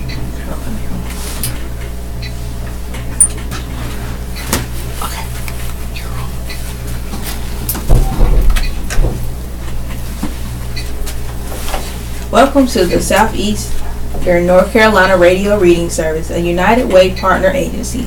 We are located on the campus of Fayetteville State University, and our signal is carried by WUNC Chapel Hill. Today is Sunday, November 26th, and we will be reading the Sunday news from the Fayetteville Observer.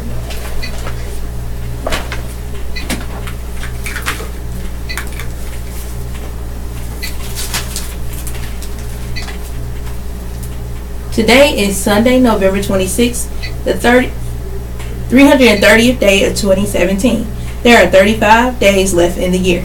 Today's highlight: on November 26, 1917, the National Hockey League was founded by Montreal succeeding the National Hockey Association.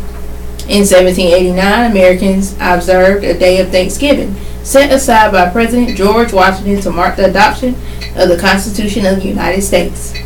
In 1933, a judge in New York ruled the James Joyce book Ulysses was not obscene and could be published in the United States. In 1941, U.S. Secretary of State Cordell Hull delivered a note to Japan's ambassador to the United States, Kishiyoburo Nomura, setting forth U.S. demands for lasting and extensive peace throughout the Pacific arena. The same day, a Japanese naval task force consisting of 6 aircraft carriers left Kurile Islands headed toward Hawaii. In 1942, the Warner Brothers motion picture Casablanca, starring Humphrey Bogart and Ingrid Bergman, had its world premiere at the Hollywood Theater in New York. In 1950, China entered the Korean War, launching a counteroffensive against U.S. soldiers for United Nations, U.S., and South Korea. In 1965, France launched its first satellite, the 92-pound Asterix, into orbit. Birthdays. Impressionist Rich Little is 79. Singer Tina Turner is 78. Singer John Terrell is 73. Pop musician John McVie is 72. Actress Marion Muller is 69. Actor Scott Jacoby is 61. Country singer Linda Davis is 55. Blues singer musician Bernard Allison is 52. Actor Peter Facinelli is 44. DJ record label executive DJ Khaled is 42. Country singer Joe Nichols is 41. Actress Jessica Bowman is 37. Pop singer Natasha Bedingfield is 36. Singer Little Fizz is 32. Singer Aubrey Collins is 30. Actress, singer, or TV personality Rita Ora is 27. Outer Banks Museum needs to be moved. Nags Head Chaz Winkler walked along the roadside next to a rare undeveloped tract on US 158. He crossed a shallow ditch and ducked under cedar limbs to enter a natural Outer Banks habitat of wax myrtles, prickly pear, and yaupon, an oasis among shopping centers and restaurants. Winkler looked east toward the row of traditional shingle-sided nags-headed cottages along the oceanfront. The store is going to come in right here, he said. As you can see, we will still be looking over the historic district. Winkler and his partner, Dorothy Hope, plan to pick up and truck the 103-year-old two-story building that houses the Outer Banks Beachcomber Museum from North Carolina 12 near the oceanfront US 158, about 450 feet away. The 30,000 square foot tract sits 8 feet higher than the current site. That's a lot. While the shingle structure hasn't flooded since the 1962 Ash Wednesday storm, others like Hurricane Matthew in October 2016 have left water swirling around the museum, threatening to inundate, support timbers, buckle hardwood floors, and leave behind dampness and mildew that could ruin the museum's valuable contents. The building is listed with the National Register of Historic Places and houses the collections of Nellie Myrtle Pridgeon, who walked the beaches plucking treasures from the sand for 60 years. Shelves that once held cans of beans and jars of pickles. When her parents ran one of the few stores in Nags Head now display bowls of shells, jugs of sea glass, vintage bottles, and shipwreck artifacts. The stockpile has worldwide reputation, chronicled in magazines, books, newspapers, and websites. The layout appears much as it did when Nellie died in 1992. Winkler and Hope are trying to raise $200,000 through direct donations and Indiegogo, an online crowdfunding site, to move the store and 84-year-old story house behind it, and to install parking, foundation, and septic system. There's a lot more profitable to own a rental than to save Outer Banks history, he said. We should be saving history. This is the land of beginnings. Members of the Nags Head Beach Cottage Row Historic District bought 6 of 8 lots in the tract in the auction earlier this year, he said. Patrick and Kathy Trask, homeowners within the district, bought 2 of the parcels for $220,000 for the museum. They plan to swap properties later. The goal is to prevent another shopping center from going in, Patrick Trask said. We just love Nags Head and the historic section. This would not be the first time the old store has moved. Nellie Myrtle, as she was called, was born in 1918 to Maddie and Jethro Midget. Her parents built the store on the Sound side in 1914. Nellie and her brother helped run the business in 1932. The Midgets mounted the building on logs and rolled it over to the ocean side where more tourists were. Okay.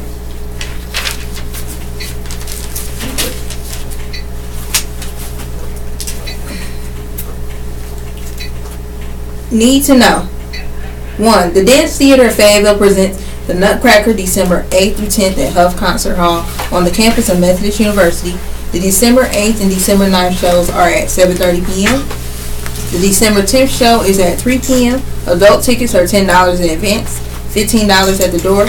Student tickets are $5. Group rates are available for 15 or more people. For more information, call 850-6363 or go to dancetheateroffayetteville.com. Resume Workshop. The Fayetteville Vet Center, in partnership with the Family Endeavors, will conduct a civilian and federal resume workshop on Wednesday from 1 to 4 p.m. at the Vet Center, 2301 Roberson Street, Suite 103. This event will help veterans and transitioning service members with civilian and federal resumes. Seating is limited to the first 20 veterans who sign up at Eventbrite.com. Blanket Drive. The Awakening Movement Incorporated Ministry is sponsoring the Cover Me campaign through December 23rd. The ministry is collecting new and gently used blankets and clothing for the homeless and needy families. The goal is to collect 1,000 blankets. It is looking for people to donate and for agencies, businesses, or churches to be drop-off locations. For more information, call 849-1330. Livewire. Several options available if cleaners ruin clothes. And the question is, where do you go when an establishment ruins clothes taken to be altered?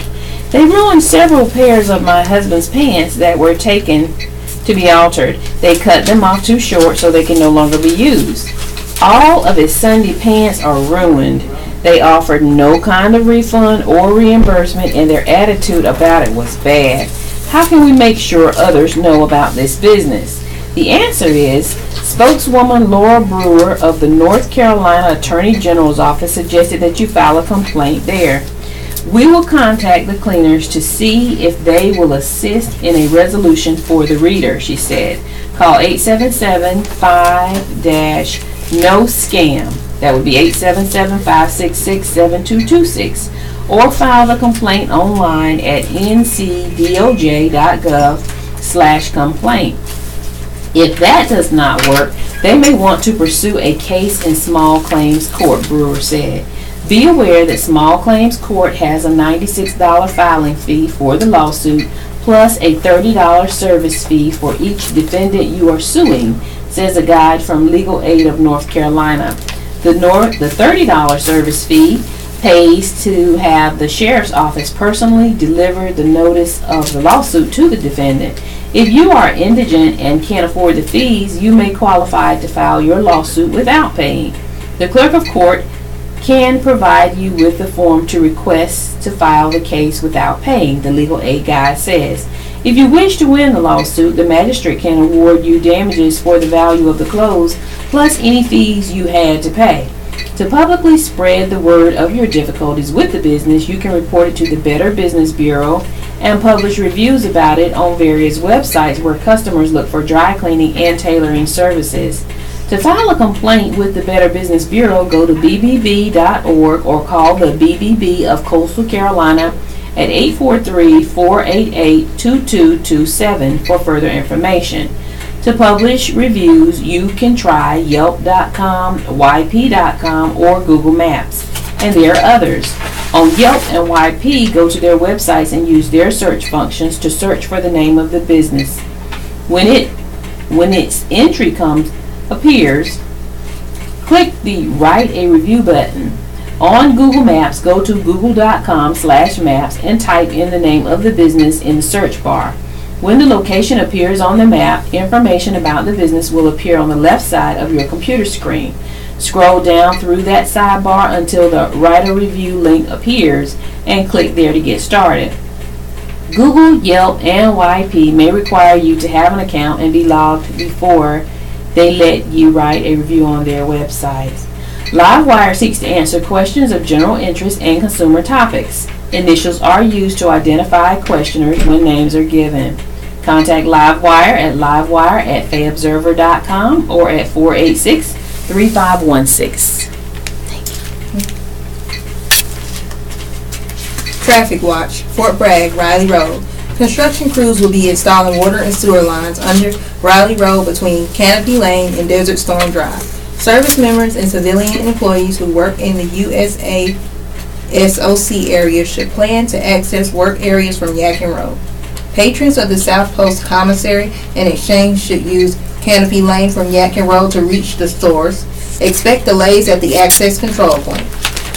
Riley Road. The left lane of Riley Road between Gruber Road and Artemis Street is closed during work hours. Riley Road is scheduled to be widened to add turn lanes for a parking lot on the west side of the road between Gruber and Artemis. Gruber Road. Gruber between Zabatoski and Riley Roads will be widened and resurfaced to accommodate left and right turn lanes. The work will require lane shifts and closures. Two-way traffic will be maintained in the affected area. Work is scheduled to be completed by the end of October. Cumberland County, Interstate 95, between North Carolina 24 and Johnston County. Asphalt paving and bridge rehabilitation is taking place on the bridges over the Black River and US 421. Expect nightly lane closures and detours. Pamela Drive and Blanton Road, US 401 bypass in Fayetteville. Safety improvements. Expect lane closures and delays Monday through Friday, 8 a.m. to 4:30 p.m. North Carolina 2487 between McKenzie Road and Odell Road, Spring Lake. Safety improvements. Expect lane closures and delays Monday through Friday, 8 a.m. to 4:30 p.m. Closed indefinitely due to flood damage. Sykes Pond Road, Green Knot Avenue, Mirror Lake Drive, North Cool Spring Street. Lee County, Horner Boulevard. Resurfacing work from east of North Carolina 78 to east of Fields Drive in Sanford. Water permitting. Work will take place nightly from 8 p.m. until 7 a.m. Harnett County, SR 1115 Buffalo Lake Road at SR 1114 Blanchard Road. Widening and installing turn lanes. Expect lane closures Monday through Friday from 8:30 a.m. to 4:30 p.m. Around Fayetteville, Murchison Road, northbound Bragg Boulevard is closed at Howell Street to through traffic. Drivers can access Sand Hill State Veterans Cemetery by way of Randolph Street. Expect lane closures on Bragg Boulevard from 8 p.m. to 5 a.m. throughout the week. Camden Road, widening from Oakland Avenue to Owen Drive. Expect lane closures from 8:30 a.m. to 4 p.m. Be aware of new traffic patterns. Ann Street closed at the bridge between Bow Street and Grove Street until further notice. The bridge was damaged as a result of a fire. All-American Expressway, bridge construction continues. Expect lane closures between 8:30 a.m. and 4:30 p.m. North Carolina 59, Main Street. Between Camden and Rockfish Roads, paving is taking place on Main Street. Expect lane closures and delays nightly from 7 p.m. to 6 a.m. Owen Drive, construction to install concrete islands between Walter Reed Road, US 301 I-95 business. Expect multiple lane closures and traffic shifts. US 301 I-95 business from Owen Drive to North Carolina. Construction to provide directional left U-turn movements and elimination of certain service road connections on US 301 I-95 business from North Carolina 87 to North Carolina 59. Expect lane closures and delays through October. Rowan Street Bridge. Construction to replace the bridge over the railroad on Rowan Street and reconfigure the intersection with Bragg Boulevard and Rowan Street. Murchison Road traffic will have to use detours. Expect lane closures and delays. Old Rayford Road. Old Rayford Road will be closed between Rim Road and South Riley Road to replace the bridge at Lake Rim. A detour route will be posted. Expect delays while traveling in this area. US 401 Ramsey Street from Walmart entrance to Fernwood Drive. Contractor will be milling, resurfacing, and doing island construction. Expect lane closures and delays Monday through Friday, 8:30 a.m. to 4:30 p.m. Coventry Road will be closed from Glenwick Drive to Oldham Drive in February for a replacement of the Buckhead Creek culvert. Christmas tree lots say supply good. Because of a potential shortage, the Real Chris Christmas tree lot in Hope Mills is selling trees from a different distributor this year. Owner Karen Tekriff said his original supplier, who had furnished him with Fraser Firs over the last 4 holiday seasons, didn't have enough Christmas trees on hand to provide him with the needed product. This year I get from somebody else, said Tekarev, a 39-year-old native of Bulgaria, who this year started selling trees 3 days before Thanksgiving near the intersection of Camden and Hope Mills Roads. I'm a small business and only buy about 400 trees. They don't care about that. He picked up the 70 trees on display on the lot from a farm in Jefferson in Ashe County in the western part of North Carolina. That's in the heart of the Christmas tree country. This year, he said, tree suppliers are far more interested in selling them in greater quantities to some of the larger chain stores such as Home Depot. On Saturday morning, Tekarev and his employee Robbie Page were on the small lot that shares space with a garage across from the Sonic fast food restaurant. A couple of customers checked out what they had but didn't stay long before getting back on the road. To lighten up things with customers, Page likes to call himself the Christmas Tree PA. As for Tekarev, Page added he's the Christmas tree doctor. Tekarev nodded with a good chuckle. Business is fine, reported Cresson, who is the Chris in the business name. He also owns and operates Chris Lawn Care Services.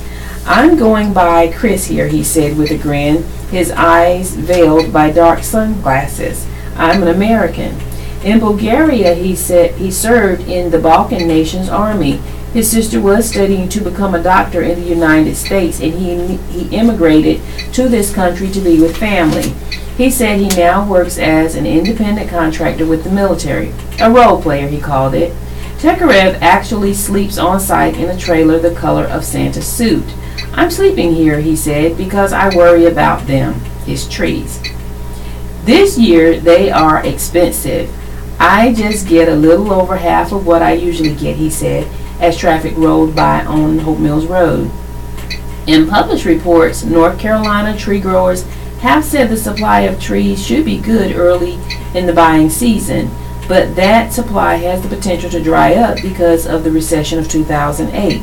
As the economy collapsed, demand for trees dropped too.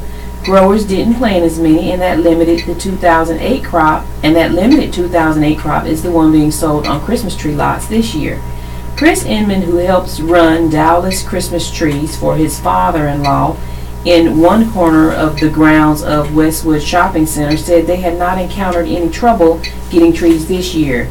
We've heard it from customers, he said, but had no issues. He said on average he's probably selling trees for about $5 more than last season. Inman figured that some suppliers went up a little bit on the trees amid the reports of a shortage across the United States. This business has been setting up the shopping center for about 15 years, according to the 40-year-old Inman. This year's supply of trees came from West Jefferson and Ashe County. Typically, we know how many we'll sell every year, he said. We see the same customers every year. That wasn't the case with Jackie Tamila, who was perusing the 300 or so trees on the lot with her 2 young children, and Mimi and Grandpa. Her parents, Susan and Jim, were visiting over Thanksgiving. This was their first visit to Dallas Christmas trees, and 4-year-old Lucy was ambling through the rows of trees with a red smudge of candy cane on her face. The business offers free candy canes, but the trees were the star attractions. They have lots of nice ones, Tamila said, as the 4 of them sized up the deep green Fraser firs. I just can't decide. Sean Robinson said the Carolina Farmers Market on Rayford Road wasn't experiencing a shortage of trees. Owner Mike Pate grows his own at an Ashe County tree farm. Robinson said the nearly 700-acre farm has close to 1 million trees growing.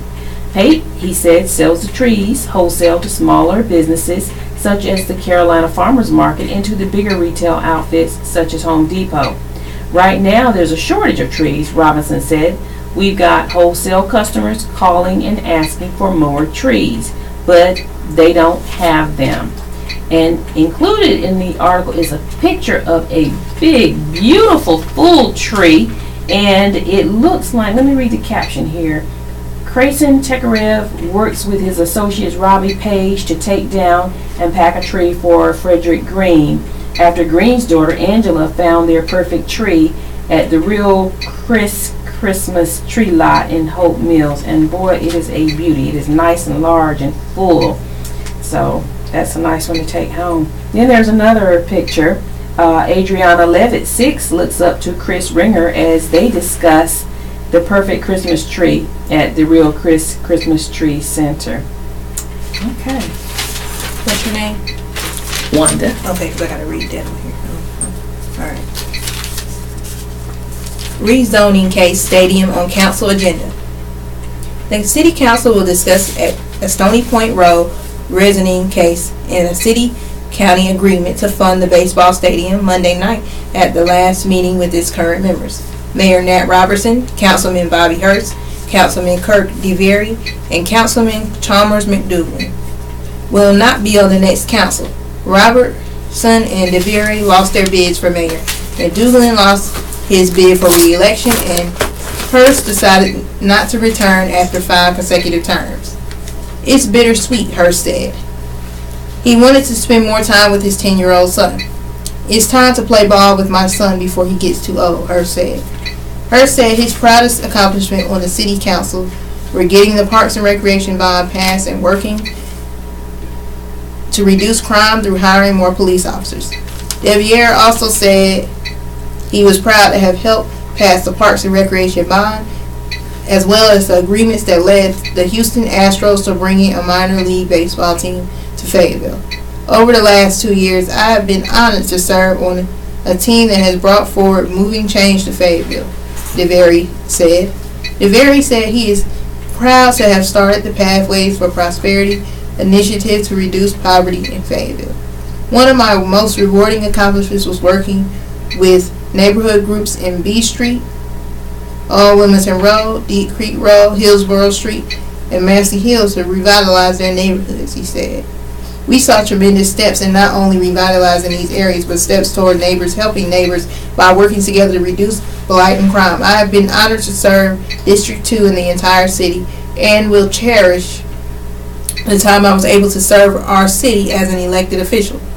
McDougal and Robertson were not immediately available for comment. The new city council will meet for its first time December 4th, when it's scheduled to discuss, deliberate, and take action on whether to rezone about 8.65 acres of the corner of Stony Point and Dundle Roads from residential to commercial. The issue came before the council in mid-August. However, the council voted to give those opposed to the rezoning and those for the rezoning 90 days to reach a compromise. So no compromise was reached, and rezoning will come before the council again. This is the 6th time since 1998 and the 4th time in the past 10 years that the lot of 7376 Stony Point Road had been the subject of a rezoning request. In 2009, the council and I voted against a similar rezoning request at the same location. Debbie Livers is leading the opposition against the rezoning of the property. She lives on Dundle Road, about 100 yards from the property. Lieber said she will be at the meeting Monday night to oppose the rezoning. She declined to comment further. The property owner, Kazi Hasiba Burns, was not immediately available for comment. An interlocal funding agreement with Cumberland County for the baseball stadium is on the consent agenda. Last year, county leaders verbally agreed to help the city pay an estimated $33 million for downtown stadium that will host the Houston Astros class, a farm team, for the next 30 years. The county said it would do this by giving the city a share of the tax revenue created by private investments surrounding the stadium. However, Cumberland County Commissioners Chairman Glenn Adams wrote a letter to Fayetteville Mayor Nat Robertson expressing concern over perceived differences in the contract versus the discussion that took place. In late September, the council met in closed session to discuss the agreement with the county commissions. After the meeting, Mayor-elect Mitch Colvin said both governments were close to an agreement. This is the Southeastern North Carolina Radio Reading Service, a United Way partner agency. We broadcast from the campus of Fayetteville State University, and our signal is carried by WUNC Chapel Hill. As a nonprofit agency, we rely on public donations. We request your support to continue our services. When making charitable donations, please keep the SENCRRS in mind. Our post office box number is 35029, Fayetteville, North Carolina 28303. If you have any questions or comments, please call 910-773-3745. 672-1600, or our toll-free number 1-844-709-5656. Your radio hosts are Wanda and Evelyn, and we are proud to serve you today. GOP ends historic building tax credit. Developers who rehabilitate historic properties like the Prince Charles Hotel in Fayetteville say the Republican-crafted federal tax reform package the House passed this month will do away with a tax credit that helps pay for the redevelopment of declining downtown buildings. Although the owner of the Prince Charles expects to lock in their tax credit before the law change, they think that ending the credit would hamper ongoing revitalization efforts elsewhere in downtown Fayetteville. The credit is worth 20% of qualified redevelopment costs. People in the industry hope the tax credit will be retained when the Senate takes up its version of the tax reform bill this week. The Prince Charles project manager said the Senate is considering keeping the tax credit in place with little change or cutting it to 10% of the redevelopment cost. The Federal Historic Preservation Tax Credit Program allows developers to obtain a cash infusion early in the process of renovating an older property. The money can pay their construction costs or other expenses and provide equity for loans to complete the projects, several in the industry said. The Prince Charles developers hope to close a deal next month that will net them $2.3 million from the tax credit program. They plan to use the money to help get the long shuttered downtown Fayetteville landmark reopened by the end of next year. They are converting the Prince Charles into residential rental apartments with a penthouse suite at the top and 4 or 5 ground floor retail spaces. The revamped hotel is expected to dovetail with Fayetteville's new minor league baseball stadium being built behind it, along with other private investments on or near the 400 block of Hay Street. Critics say the historic preservation tax is a tax loophole that drives up everyone else's taxes and interferes with natural market forces. They are glad that the White House voted to eliminate it. This is where federal tax policy is getting in the way of people making economic decisions, said Francis DeLuca, president of the North Carolina Civitas conservative think tank and advocacy organization in Raleigh. It's all great to preserve an old building, DeLuca said, but other taxpayers should not be required to subsidize it. And sometimes, he said, it may be better to build a new building than to restore an old one. But developers have argued that declining historic properties that are important to their communities could not be revived in rural towns and small cities without the tax credit. The credit creates a viable business model, they say. Where these programs are really needed are in markets like in Fayetteville and your smaller, less urban markets where you don't have all the private investment flowing into downtown and where your rents are 50% what they are in places like Durham, Raleigh, and Charlotte, but construction costs are the same, said Jordan Jones, the project manager for the Prince Charles project. And in the long run, Jones said, projects like the Prince Charles can become a job-creating economic engine for their communities and the country. He cited a government-funded study that said the credit has generated more federal tax revenue than it has cost. On its face, the tax credit is simply a way for the developers to lower their income tax bills. But for developers such as the people behind the Prince Charles, the real value of the tax credits is that they can be sold to other people. In short, the tax credit can be used like a coupon to reduce an income tax bill.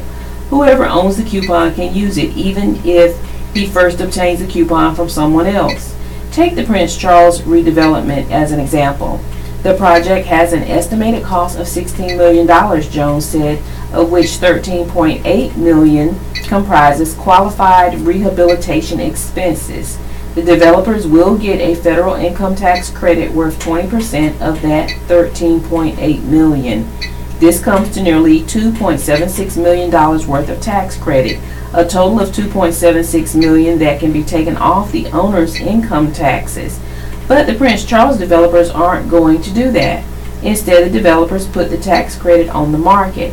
Tax credits such as this are typically sold to large corporations such as insurance companies, banks, building supply companies, Jordan said, and any business that has a large tax liability. Wealthy people also sometimes buy the credits, he said. The sale price nowadays is 85% of the face value, Jones said. That means the Prince Charles expects to sell the credit for about $2.35 million. After paying transaction costs associated with making the deal, they expect to net $2.3 million. Not everyone sells these tax credits. John Tyson of Fayetteville, a judge of the North Carolina Court of Appeals, said his family obtained a historic preservation tax credit 17 years ago when they rehabilitated 101 Hay Street. He recalls that the credit was worth somewhere in the five-figure range. Tyson said the credit cut his federal income tax bills for a few years, but in the end he was not able to exhaust the credit's full value because his personal income rose to the point that he had to file his taxes under the federal alternative minimum tax. Taxpayers who pay alternative minimum tax were not at that time allowed to use the historic preservation tax credit, Tyson said. This troubled him because it took a lot of work and time to apply for the credit, he said. The Tyson family went on to redevelop the building at 105, 107, and 109 Hay Street without seeking the tax credit. That property is profitable, Tyson said. U.S. Representative Richard Hudson, a Republican whose district includes the Prince Charles Hotel, said he tried to save the historic preservation tax credit when the tax reform package was in the House.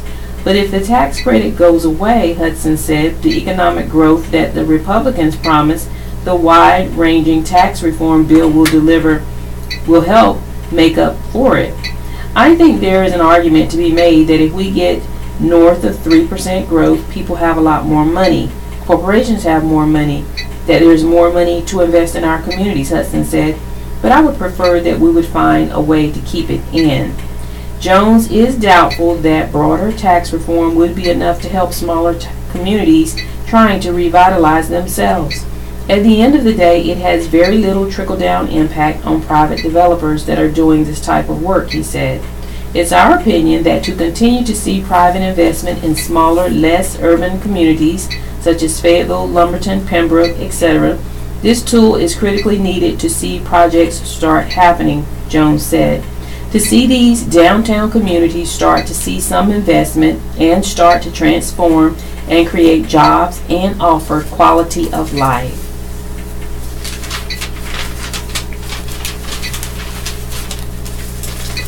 Small Business Saturday draws shoppers.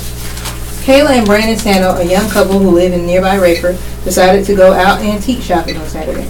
She was checking out the antiques, collectibles, and just plain knickknacks that the store's dealers had placed on the display inside, delivering antiques on Maxwell Street. This happens to be the best antique store in the Rayford, Fayetteville area, said Brandon Sano, who is 26. You would agree if you saw some of the ones we've already been in today. Laura Long, who manages both the livery and the cotton exchange in downtown Fayetteville, describes the foot traffic as typical Saturday traffic when compared to the day before, when the perfect shopping storm of Black Friday, a Dickens holiday, and 4th Friday were staged together in district. Saturday marked the annual Small Business Saturday, organized as a time for members of the community to especially shop for their favorite neighborhood independent businesses. We did very well yesterday, Long said about Friday. A lot of traffic. It's been very consistent all day. It's much bringing people out, which is exactly what we want. Around mid-afternoon, plenty of people could be seen gazing into the storefront windows along Hay Street. Others were dining or having drinks on the front patios of some of the downtown restaurants as the steady stream of vehicles crept along with the pedestrians in mind. It has been crazy good. I don't know what's going on, but I say keep it coming, Trisha Johns said. She calls herself the caretaker of the Promise Gift Shop on Franklin Street, and that guy is the owner.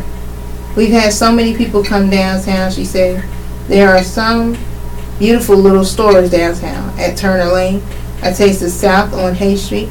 Kathy Morgan of Finn offered small cups of muscadine cider and samples of fruitcake to those who came her way inside the shop. Last night was incredible, she said, of the shopping turnout on Friday evening. Today has been like a constant flow. People seem to be enjoying themselves and shopping. It's lovely.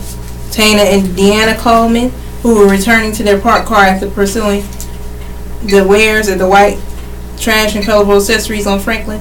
Their sisters from Fayetteville who have made it a new tradition to shop together on Small Business Saturday in the locally owned specialty and gift shops. They have more personalized and handmade items for sure, said Tana Coleman, 38. You don't get the cookie cutter things you find in retail stores.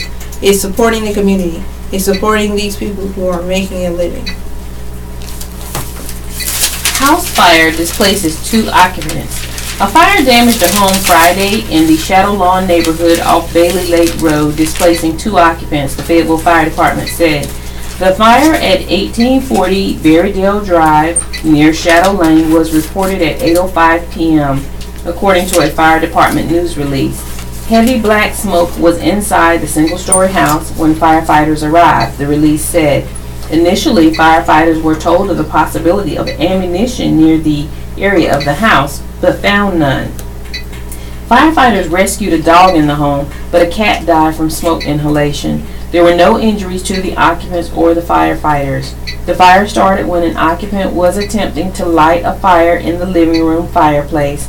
About 25% of the 1,194-foot square home was damaged, the release said. The home is owned by Hector David and his wife Brunilda and Diana Lee, according to Cumberland County tax records.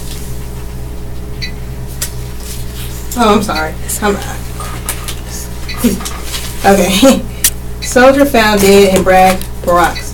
A Fort Bragg soldier was found dead in his barracks room on Thanksgiving Day. PFC Nicholas Martinez had been in the Army for a little more than a year, officials said. He was training to become a Special Forces soldier, according to the U.S. Army John F. Kennedy Special Warfare Center and School. Martinez was assigned to the Student Support Battalion, 1st Special Warfare Training Group. He was found unresponsive on Thursday evening, officials said. His death is under investigation. Martinez of Moultrie, Georgia, enlisted in the Army in September 2016. Prior to coming to Fort Bragg for Special Forces training, he had been trained at Fort Benning, Georgia. At the Special Warfare Center and School, Martinez completed the Special Forces Preparatory and Conditioning course and was awaiting additional training. He is survived by his parents, Rolando and Donna Martinez of Moultrie, sisters Michelle Martinez and Haley Martinez, and brother Rolando Martinez Jr. Woman faces prostitution charges.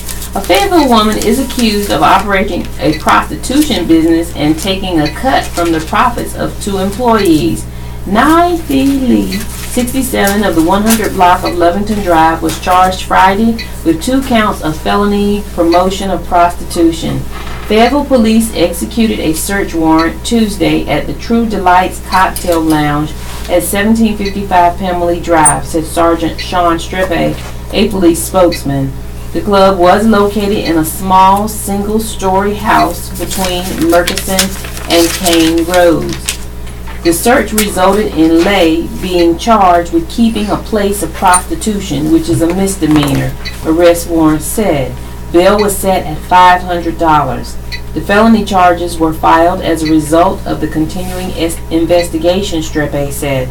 Lay was accused of keeping half of the money earned by the 2 women, the warrant said.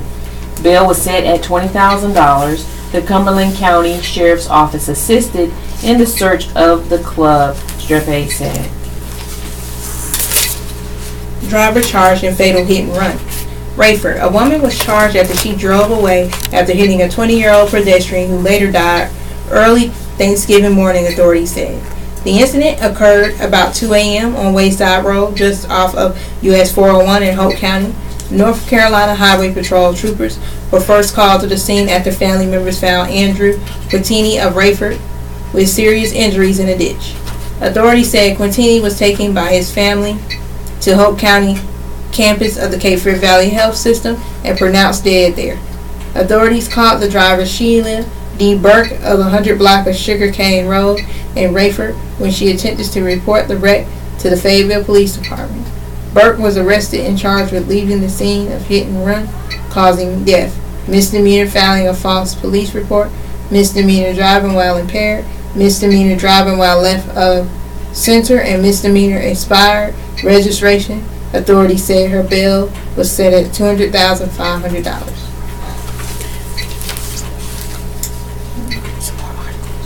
There's no more. I guess we have to close. Okay.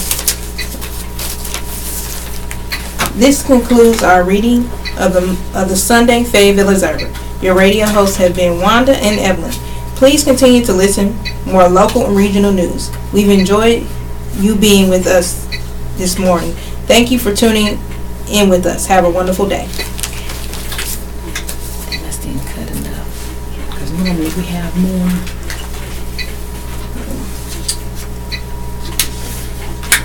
I know we have to go on again at 1, so. Are you reading again? Yeah. Okay. Because somebody else reads at 1. I only read from 12 to 1. Yeah. I'm just reading from 1 to 2, like on half of it. Okay. And then somebody else. Yeah. Did you read at 11 too? No. Okay. All right. Is this your first time? Second time, because I did this last week too. Okay. How are you enjoying it? It's pretty good. It is. It really is. When you get the wet, is that your water? Yeah. Oh, you're gonna say you get to wet your little, you get to wet your throat. Yeah. It does get dry. Yeah. You know, after reading so much. Mine is usually dry. I haven't drank enough water though. Anyway, but I can feel myself starting to get dry about halfway through if I haven't already gotten water. Get your little snooze. I saw you go. This is what you need to. No, I had just got back from out of town at 7 this morning. Oh, from But Thanksgiving? Yeah, I had stuff to do, so I'm gonna get some sleep this afternoon. Yeah. After I'm done with this, yeah. Where'd you go? I went to New York. Wow. Yeah. Are you from New York? No, I have family that stay there. Okay. What part? Queens. Okay, nice. Yeah, that's why, and I wasn't trying to. No, I said she's tired. Hey. Yeah. That's a good trip, though. Mm-hmm. Did you have a short window of time? Did you leave campus maybe like last Wednesday and then you had to? Cause see, I think sometimes when we travel, we have such a short window of time, and you get there and you're going while you're there. So when you come back, it's like I gotta rest. Yeah, I left Tuesday morning. I left Tuesday night, got there Wednesday morning. Been there from Wednesday to Sunday evening. Left Sunday last night. Wow. Then I got back this morning at 7. Yeah. Then I had to get a little bit of work done and go to class at 9 and 10. And then, Are you finished for today? yeah, I'm done with classes for today. Good. I'm just doing a little Okay. interning, and then after that I can go get some rest. Oh yeah, and that's the best rest too. Let me snore. I just had to do what I had to do today because I didn't want to miss no class or nothing, so I just couldn't really. Absolutely, and that's what you do. You do what you have to do, you know. And I'm sure there's people somewhere in the dorm sleeping. Yeah. You know, it's like you better go to class, do whatever it is, and then go to sleep tonight, or this afternoon, or whenever. Yeah.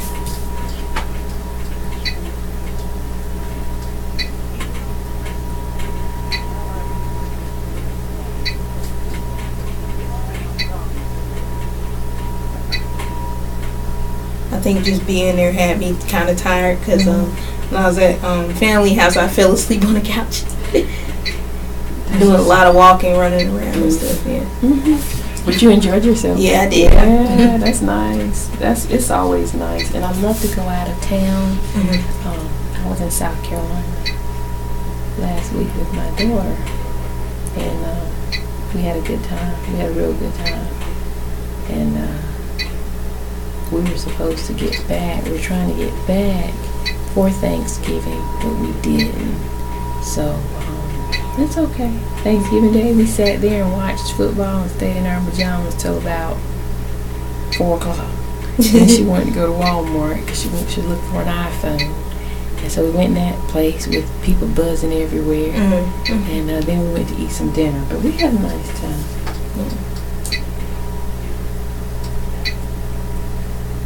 Yeah, it's a very busy state. They just so many taxis. I just never seen so many taxis in my life.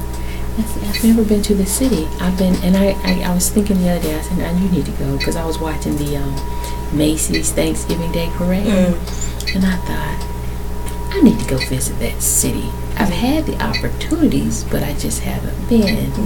And they say it's just something to see. Yeah. It's just like no other place. So I hope I'll get there. I didn't even want to go back home. Where are you from? I'm from here. Okay. Yeah. So am I. It's something though I love coming back here after going other places, and even though South Carolina is very relaxed and it's just pleasant, I love to come home. And when I say home, I don't necessarily mean Fayetteville. I mean home, the house. Back to my bed, back to my surroundings. But I love to travel, but I love to come home. Yeah. It's good.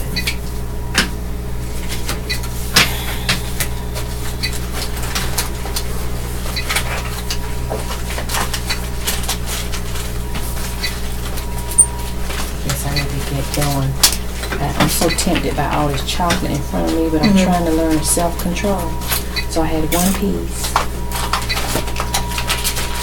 Now, if I sit here long enough, I'll get another piece. So I'm getting ready to make a move, and I hope you get some rest this afternoon. Yeah, I will. I know I'm gonna be fall straight in that bed. Okay. I'm done. So that would be 5, 10, 15, 20.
too. Put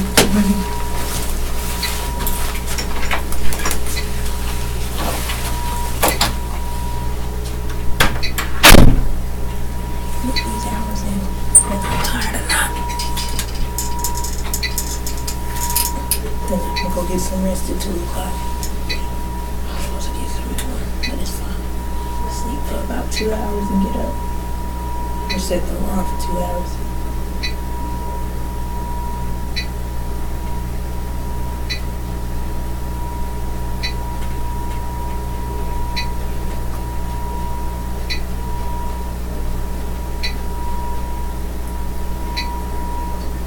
I didn't get no sleep last night. Well, I mean, I did, but I went to bed. I'm kind of glad I didn't go to bed too early.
Right here? Yeah. Okay, so at 1 o'clock, you want me to start?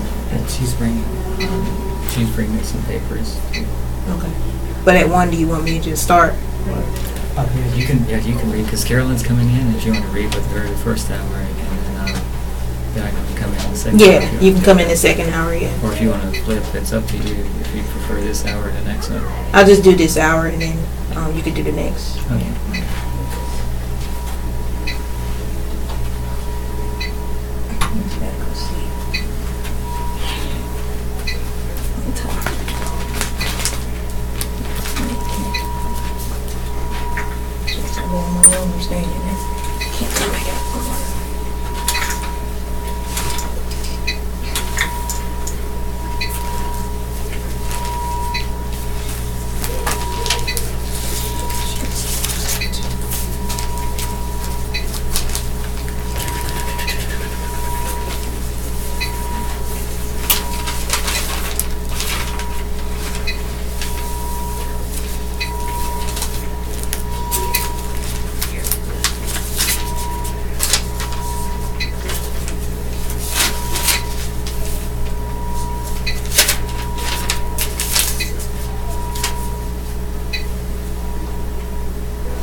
Welcome to the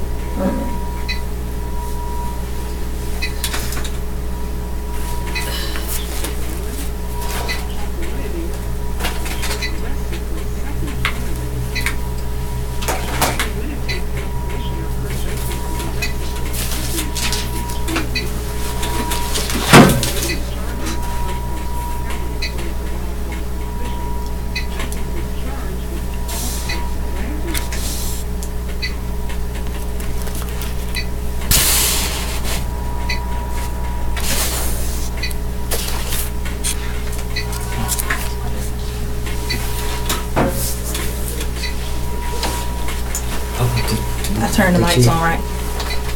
Oh yeah. Okay. And Denise, do you know how to turn this on? No, I don't know how to turn it on. I'll show you this in case you ever, one thing, like you go to sources and, like, excuse me, outputs,